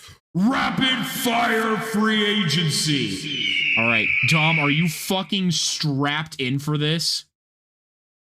All right, I'm in. Take me on the roller coaster. We can come back to any of them after, but we're just going to fucking roll through all of these. If there's any I missed, if there's any you want to perseverate, we didn't say our word today, perseverate on a little more, we can, but here we go. First, Jonathan Drouin is now an Islander at $2 million annual average value. I will miss him dearly, but as we discussed, there just isn't a place for him in the Avs top 6, which is where he thrives. He doesn't perform the best of his ability when he's in those bottom 6 roles, and on the Islanders, he'll get to be that top 6 guy and be an impact player for them. Ryan Lindgren went to the Kraken for 4 by 4.5. Ew. I really thought we could get him to stay, especially after opening up some more cap room, but clearly it wasn't meant to be, and the general sentiment is that he perhaps wasn't worth what Seattle paid him in the fans' eyes. I don't know if I agree, but Seattle, ew, but everybody's ranking it as one of the worst offseason signings, so don't be too sad about it. The Kings are set to go to the Stanley Cup Final as they sign Corey Perry to a 1-year, $2 million deal. Nate Schmidt was a noted Panthers defenseman that the Avs could have targeted, but he went to the Mammoth on a 3 by 3.5. Connor Brown somehow tricked the Devils into giving him a 4 by 3 million. Vladislav Gavrikov, noted best D-man in this free agent class, signed a 7 by 7 with the Rangers, and this came after the Keandre Miller trade right around the same time. The Canucks somehow retained Brock Besser, despite literally every sign pointing to him leaving the organization for greener pastures elsewhere, but 7 by 7.25 does a lot. The Stars retain Colin Blackwell at league minimum for 2 years and are scraping against the cap ceiling still. Logan Stankoven signed the nicest 8 by 6 with the Hurricanes, and with the ceiling this guy has, that is going to be insane value in 3 years. Thatcher Demko signs one of the stinkers at 3 by 8.5 to stay with Vancouver, who do well to retain Connor Garland, and of course Brock Besser now at 6 by 6. Jonathan Taves now officially signed with the Jets with a bonus-ridden deal, and Patrick Kane stayed with the Red Wings on a 1-year deal. We are seeing quite a lot of the bigger free agents actually stay with their clubs this year. A lot of deals were completed before the start of free agency to ensure these guys didn't even get to speak with other franchises, i.e. Florida, who somehow found a way to keep all 3, Brad Marchand, fucking Sam Bennett, And the other one, what the hell, Dom? My brain is hurting. MacLeod. Thank you, Aaron Ekblad. I just want to say, yeah, there might be some fuck shit with the taxes. These guys took less money. Even with the tax advantages, everywhere would have signed them to more money where they would have made more with taxes. They wanted to stay in Florida. Columbus retains... It's a culture. Yeah, exactly. We'll come back to it here in just a second. I'm almost there. Columbus retained Ivan Provorov, another highly talented defenseman everybody thinks is an overpay, but they have a lot of money. Here's an actual overpay. Evan Bouchard, 4 years by $10.5 million. If I keep going, we'll be here all day. There we go. All right, well then let me step in and throw in some ones that you haven't said yet. All right. You talked about multiple Vancouver signings, but did you talk Toronto? John Tavares, 4x 388 million to stay with Toronto. You're right. Taking a big hometown discount. And did you say Matthew Nyes, 6 years x 7.75 million with Toronto? I did not. Thank you. You're getting some that I missed. That's why I asked. And I have to say, I don't know how I feel about this one because long-term, low cost, but Trent Frederick going to be staying with the Oilers for the next 8 years at 3.85 million. So, I don't know if it's the biggest name, but it's not the smallest name, and it's long-term. So we can talk more about that one. I think an important contract when we're talking about the goalie market as well. Young goaltender Joel Hofer for the Blues, signing a 2-year, $3.4 million per year extension as Binnington's backup. So that's a lot of money for a backup. By some metrics. So he's a person that I think would have been getting a lot of interest as an RFA on the market, and he will still be an RFA when that contract is done. So the Blues clearly wanted to hold on to that asset for longer. And a couple for Boston. Let's go. Henry Jokiharju, someone that I wanted the Sharks to target originally, getting a 3x3 for $9 million total to stay in Boston. And Morgan Geekie, getting a 6-year, $5.5 million per year as the 26-year-old center, going to be with Boston for a while. That one, I haven't decided yet if I think it's which side, if he's getting overpaid or underpaid. I really, really haven't decided. All right. Well, there you go. But yeah, just real quick, I do want to talk about it a little more. You're right. It's a culture. And Florida has managed to do the thing that I think I always talk about. Why would you not take less money to stay with a team that has a chance of winning? And Florida's proven it. They've gone back to back, and they don't have a core 4. They have a core 10. And everybody is locked up for $10 million or less. It isn't just Bill Zito, who is a fucking wizard. People go there to win. Everybody wants to be in Florida because they can win. And again, it isn't only the tax fucking shit. Does it exist? Yes. But these guys took less money. They took less money. Everybody would have paid these guys out the ass. Especially Sam Bennett. Sam Bennett could have made probably $10 million. Aaron Ekblad probably would have made 8+. And with the Noah Dobson signing, maybe more. Brad Marchand at 37 could have made more. And yeah, Brad Marchand signed a 6-year deal till he's 43. He probably won't see the end of that deal. The fuck does it matter when you could probably win another cup? So, well, and you talk about winning culture when you have the chance to win. It's been proven twice now. They have like their top 8 skaters signed through 2030 or later. Yeah. Like this team, like hell, teams would have overpaid for these guys just so they didn't have to play against them all in one place. Yep. This is an all-star roster that they have built. And if it's not an all-star roster, despite all their talent, it's just a really in sync, attuned roster that works together as a well-oiled machine that you can't beat that. There's nothing beating that. Watch Miracle. Please, if you haven't already, even though we've said it so many times, watch Miracle, and you will understand what Florida is doing, except even then, they have way more talent on that roster. So it's incredible work, incredible show of, I want to call it sportsmanship, and honoring the game as a competitor, choosing to do what's right to win and to play with the guys you like to play with and play as a team rather than just play for the most money. Yep.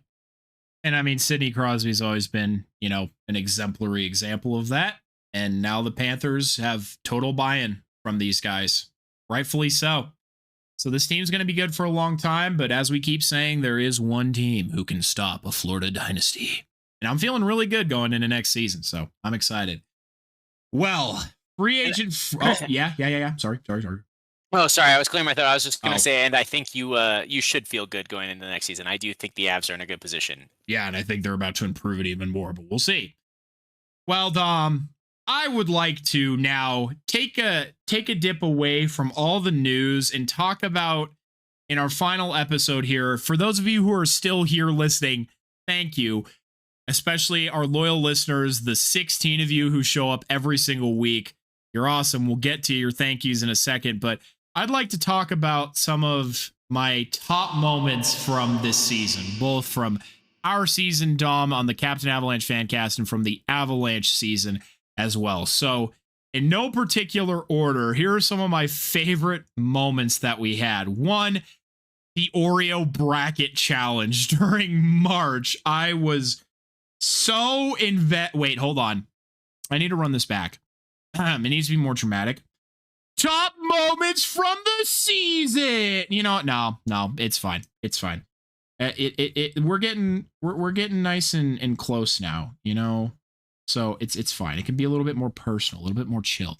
Yeah, Oreo bracket challenge, Dom. I don't think I ever figured out who won though. Who ended up winning the Oreo bracket challenge? We got down to the final, but I never heard who the winner was. It was, in fact, double stuff over lemon, so no surprise. You got it right there. I don't think there was much debate once it got to be that way, but yeah, what a surprise, what a hit.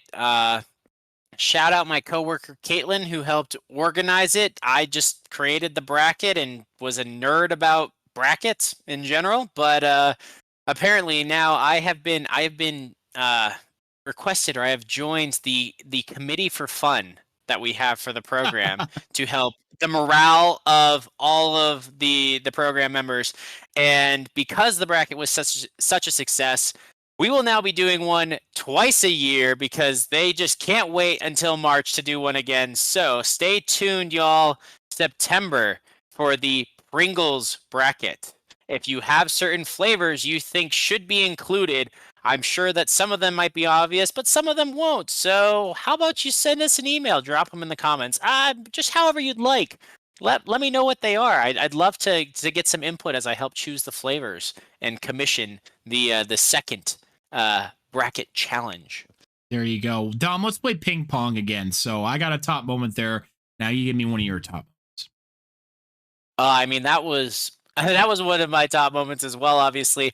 I've said it so many times. Let's not beat around the bush. I don't think I have had more fun recording this podcast than when we had Hockey Court. That was so much fun for me. The role playing, you did the voices so well for different characters. I got to just be there and quote movies. You got to be Joe Pesci. Yeah. I can't be Joe Pesci. I can't do the accent, but I can remind you what he said. I can read his script. That I can do. But that was probably, and with all the fun we've had, all the ups and the downs of the episodes, the successes, and I can think of some other highlight episodes for sure. I think that one for me has truly cemented itself as the most fun, just in the moment where we were just kind of go with it. I know you were prepared, but it was all off the cuff and a surprise to me in the moment. So to be right there in the middle of the action and go with it as it was flowing, I had a ton of fun with that episode. We will definitely bring Hockey Court back. Well, sticking with brackets, making the playoff bracket challenge for the first time was very fun. And also just to see how unbelievably wrong we were. Damn, we botched that shit beyond all belief. And it just ended up being the same result as last year. So just fun times there. What do you got? Another episode together that we recorded. The game that we watched together here at my apartment when the Avalanche played in San Jose, so we couldn't be at the game. That was the one time all year that we actually recorded in live time, stitched it together in between the periods. I thought that was such a unique thing that we did. It was different. It was also nice to be able to use your official mic setup instead of just a headset. Y'all, if my audio's bad, remember, Corey has said he's messed it up before. It's not all him. It's the fact that I don't have a great setup. So that's one of the things we look to improve to next year.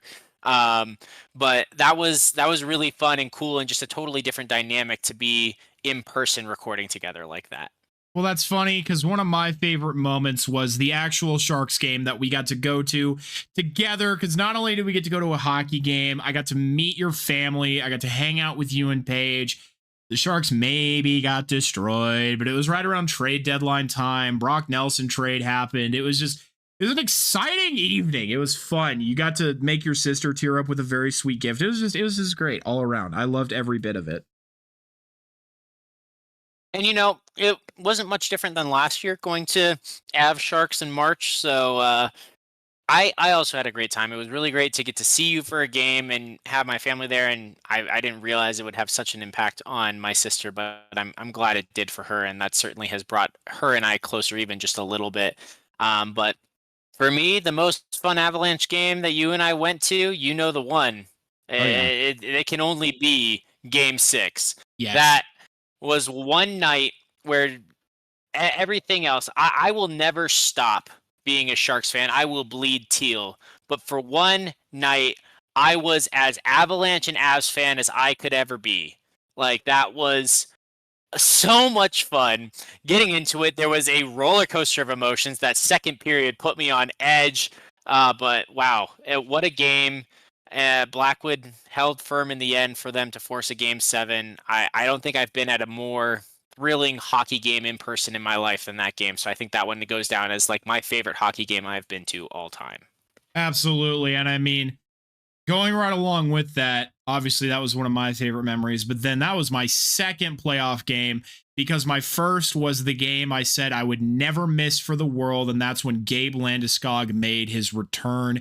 Even though the result wasn't what we wanted, I have genuinely never heard Ball Arena so deafening in my life. The videos will never do justice to just how loud that crowd was. And I wasn't super emotional in the moment. Wow, I'm getting like super emotional right now. Holy shit. But it was such an amazing moment to be a part of. And I'm so glad that I was a part of it. Money was no object. I don't care how much I spent on the tickets. 3 years where this team maybe could have been a dynasty. Something more could have happened. It's the ultimate what if, but we can't dwell on that anymore because the captain came back. He is back and the dynasty starts now. I am so happy that I was a part of that moment. So that was a big one for me. Yeah, and what an amazing moment.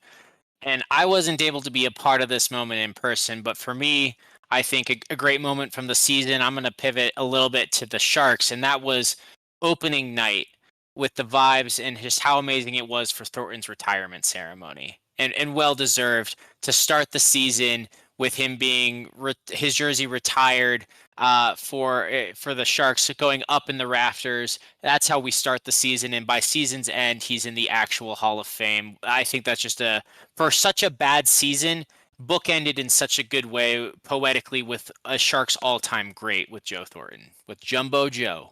Yes. Well, piggybacking off of that, the Avalanche did not have a great start to the season, but as it went along, there were some really exciting games. Both of the Buffalo Sabres games were some of my favorite because the first one was the tipping point for Scott Wedgwood, who came in and backstopped them to an epic comeback effort for that. And then the second one I was at, it was a Christmas gift for my friends. I got them and me tickets to that game. And I turned to my friend, I'm like, damn, dude, I'm sorry. They kind of blew it this game. And then the Avalanche in the final 3 minutes came back. Oh, it was so awesome. Taves scored the OT winner. It was probably my favorite game of the season besides like the playoff games. It was awesome. Well, it's funny you mentioned Buffalo because my next one's going to actually piggyback right off of that. And when the Sharks played the Buffalo Sabres on March 4th and won by a score of 6-2, yes, that you heard that right. Georgiev only gave up 2, but no, that's not what's significant about this game.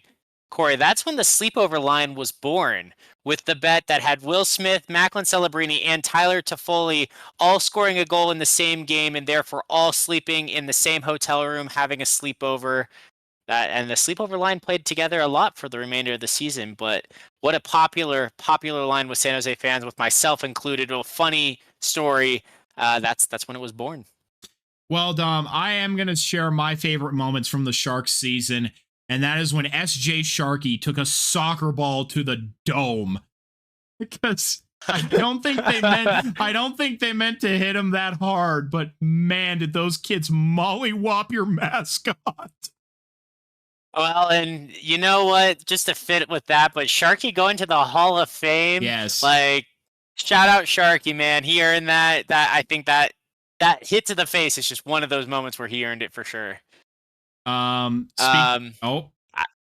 go for it. Speaking of hits, in a game against Seattle, this is what endeared Parker Kelly to everyone, and this is why he has a $1.7 million AAV contract for the next 4 years. He blocked 5 shots in a row, and my God, I hope they bought him a nice steak dinner after that. Yeah, geez, that's wow. That sounds like something Mario Ferraro did at one point right before he got injured, so glad he ended up being okay as well. Hits in a different way, though, is where my next one. How about when Luke Cunnin, Barclay Goodrow, and Ty Dellandrea all dropped the gloves in back-to-back-to-back fights when the Sharks went down 3-0 in their game against the Nashville Predators and eventually would lose 6-5. What a game in general, but 3 fights in 4 seconds, and supposedly none of them, despite playing on the same line, had coordinated it. They each wanted to drop the gloves, and it was just a race to who could get them off the fastest. Well, my final moment here that I didn't fit in anywhere else that I remembered is when Discord sold out me embarrassingly online shopping when we were in the middle of recording an episode. It was a moment of weakness. My attention was not fully on the conversation, and all of a sudden I hear Dom say, "Oh, I also like that album." I'm like, oh my God. So it was very embarrassing and a total snafu on my part, but it was very funny, and I did remember it. So just fun times. Oh, that was funny. It was like, I don't know if everyone heard this, but that one time, like when we started recording, I was finishing up like a game, like just play money on Poker Stars, playing some Texas Hold'em, and you saw that and Discord sold me out, even though I wasn't like sharing my screen. At least you were intentionally sharing your screen when you got sold out, and then you just forgot to turn it off. No, but in all honesty, the last moment I have to do here has to go to the kid, Macklin Celebrini, getting his first career hat trick on April 9th in that game against the Minnesota Wild, that back and forth game where the Sharks rallied to overtime and lost 8-7. But how about that? Scoring your first hat trick against Marc-Andre Fleury in the Flyers' final season. What a moment for Macklin. What a game. And for Luke, the young, brave cancer survivor who had been at Sharks games and who had that make-a-wish to get to meet Macklin and the team and was there that night, helping and hoping the team to victory. That is very sweet. I have no more moments off the top of my head nor written down. I'm sure I'll reflect on them as the off-season drags on. Are there any other moments you want to share, Dom? I can't think of the exact, I don't have it written down, the time or the place, but how about all the Sharks rookies who got their first goal this year? I know I can think of Graf in particular, but Giles had that as well at one point. And I think, I'm not 100% certain if it was Mook Madulin's first goal of the year, but I think it might have been his first NHL goal as well. Obviously, Will Smith and Macklin Celebrini with theirs as well. So all that young talent getting their first goals and getting into the books officially as an NHL player. Shout outs to all of them from this season. Absolutely, Dom. Well, are you ready for some final thank yous? Now we're both going to get emotional. I know, seriously. Well, it's hard to properly put into words a thank you for this inaugural season. It is massively cliche, but it's true. None of this happens without any of you listeners. Even if it was just 16 regulars a week, it meant the world to myself and Dom. Whether you are our friends and family or people who we actually helped bring Avalanche and Sharks hockey, really just hockey, into your lives, I hope you found meaning and fun in our small independent little podcast. Therefore, first and foremost, thank you to our fans, listeners, and followers for tuning in. The fact that we even sniffed close to 1,000 listens in our first season is genuinely amazing to me. Thank you specifically to the few fans who actually reached out and interacted with us. That made our season. I personally want to not only thank my family who supported me in this endeavor, but specifically my mom, who I am living with during a big transition period in our lives. And I continued to record the show despite many big life events that could have ended it. My mom was incredibly patient and forgiving, including tonight when I said every week, even if the timing wasn't the best, okay, mama, I'm going to go record my show. Not only that, but she has listened to every episode and was always encouraging me and giving me advice on how to grow and make it better. A few sentences will never be able to accurately capture how much it means to me and how thankful I am to you. Finally, I started this show on a whim. I had been thinking about doing it for a few seasons ever since the Avalanche won the Cup in 2022. It was, meant to be an outlet for me to gush about my fandom for the team and the sport that I have such a deep and endless passion for, and by proxy, hopefully extend that unto the few others who were brave enough to listen to my ramblings on a regular basis. But I knew I couldn't do it by myself, and so there was genuinely and truly no other person I thought of doing this with than you, Dom. I reached out to you, someone I had connected with freshman year of college and managed to keep in touch with on occasion despite leaving engineering school, and most of the connections within behind. You said yes, though. I wasn't sure what to expect, but you gave me more than I could have ever asked for. Despite an absolutely stacked adult life, you brought an insane amount of energy and dedication every single week, and were right beside me learning everything about making a podcast week in and week out. You were incredibly forgiving of my many mistakes that were made along the way, the last minute schedule changes, and were there to pick up my slack on the weeks that I wasn't at my best. Not only were you the perfect co-host to this show, but I know I gained a friend for life out of it. You were no longer just my hockey friend, but a friend that I can count and rely on whenever I need him. Thank you for saying yes, Dom. I can't wait to continue this journey with you. And a final thank you once again to everyone. This isn't goodbye, just see you soon. We hope to create a show that is bigger and better and can reach even more people all over to help spread our love of the game of hockey and the San Jose Sharks, and most importantly, the Colorado Avalanche. Oh, wow. Yeah, a lot of emotion. Sorry, I'm taking a second. Thank you, brother. I cannot express just how much this season has meant to me and how grateful I am to you for believing in me as a person who could be the co-host with you and thinking of me to be part of this journey. I am forever grateful because it has brought us closer, and I think I feel the same about a friend for life, but even more than that, like I said, a brother to me. And I'm so grateful that this brought us closer together and brought me closer to the game of hockey. With the Sharks struggling, as I've said all season, I think I lost a little bit of the spark, not having the same channel access I used to watch all the games and everything. I had drifted, and it really reminded me as well of just how much I love this game. And I it's hard to put into words just how grateful I am that we can have this time every week, and as well to you adjusting the schedule for me. Why are we recording a day late other than my work schedule, and being patient with me when I would talk too much about the Sharks or go on a long tangent and talk in circles, and had to start timing myself at one point earlier in the season just to wrangle it back in when I got too excited too quickly and needed to adjust and calibrate. So thank you for sticking with me, believing in me, encouraging me, working together with me, providing productive criticism, and also the support, helping me believe, since I didn't know what I was doing. I was going into it blind, and I was afraid I would drag you down. So I'm really glad we could lift together. I would also, similar to you, like to thank my family for all their support and for listening. Shout out to my brother and James, who both did well in the bracket challenge you mentioned earlier, but thank you to all my family who came with us to the game. That was really a great time, and I know it means a lot to all of you as well. So thank you for being supportive.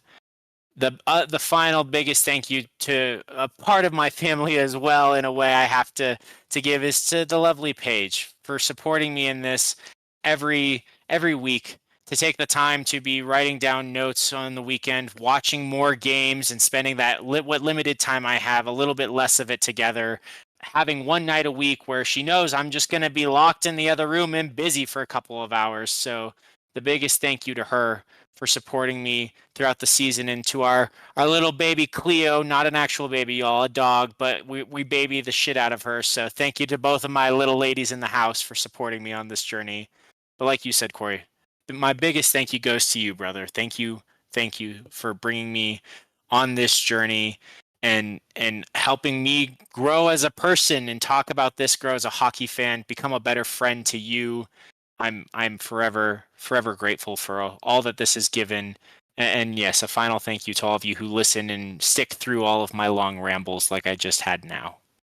I'm glad you said thank you to Paige. I didn't include it because I knew you probably would, but Paige, if you're listening, thank you for letting me steal your lovely partner once a week, sometimes more a week. Stole his attention a lot of the time, so thank you for letting me pretty much third wheel his life for 9 months of the year while we fervently view and analyze the hockey season.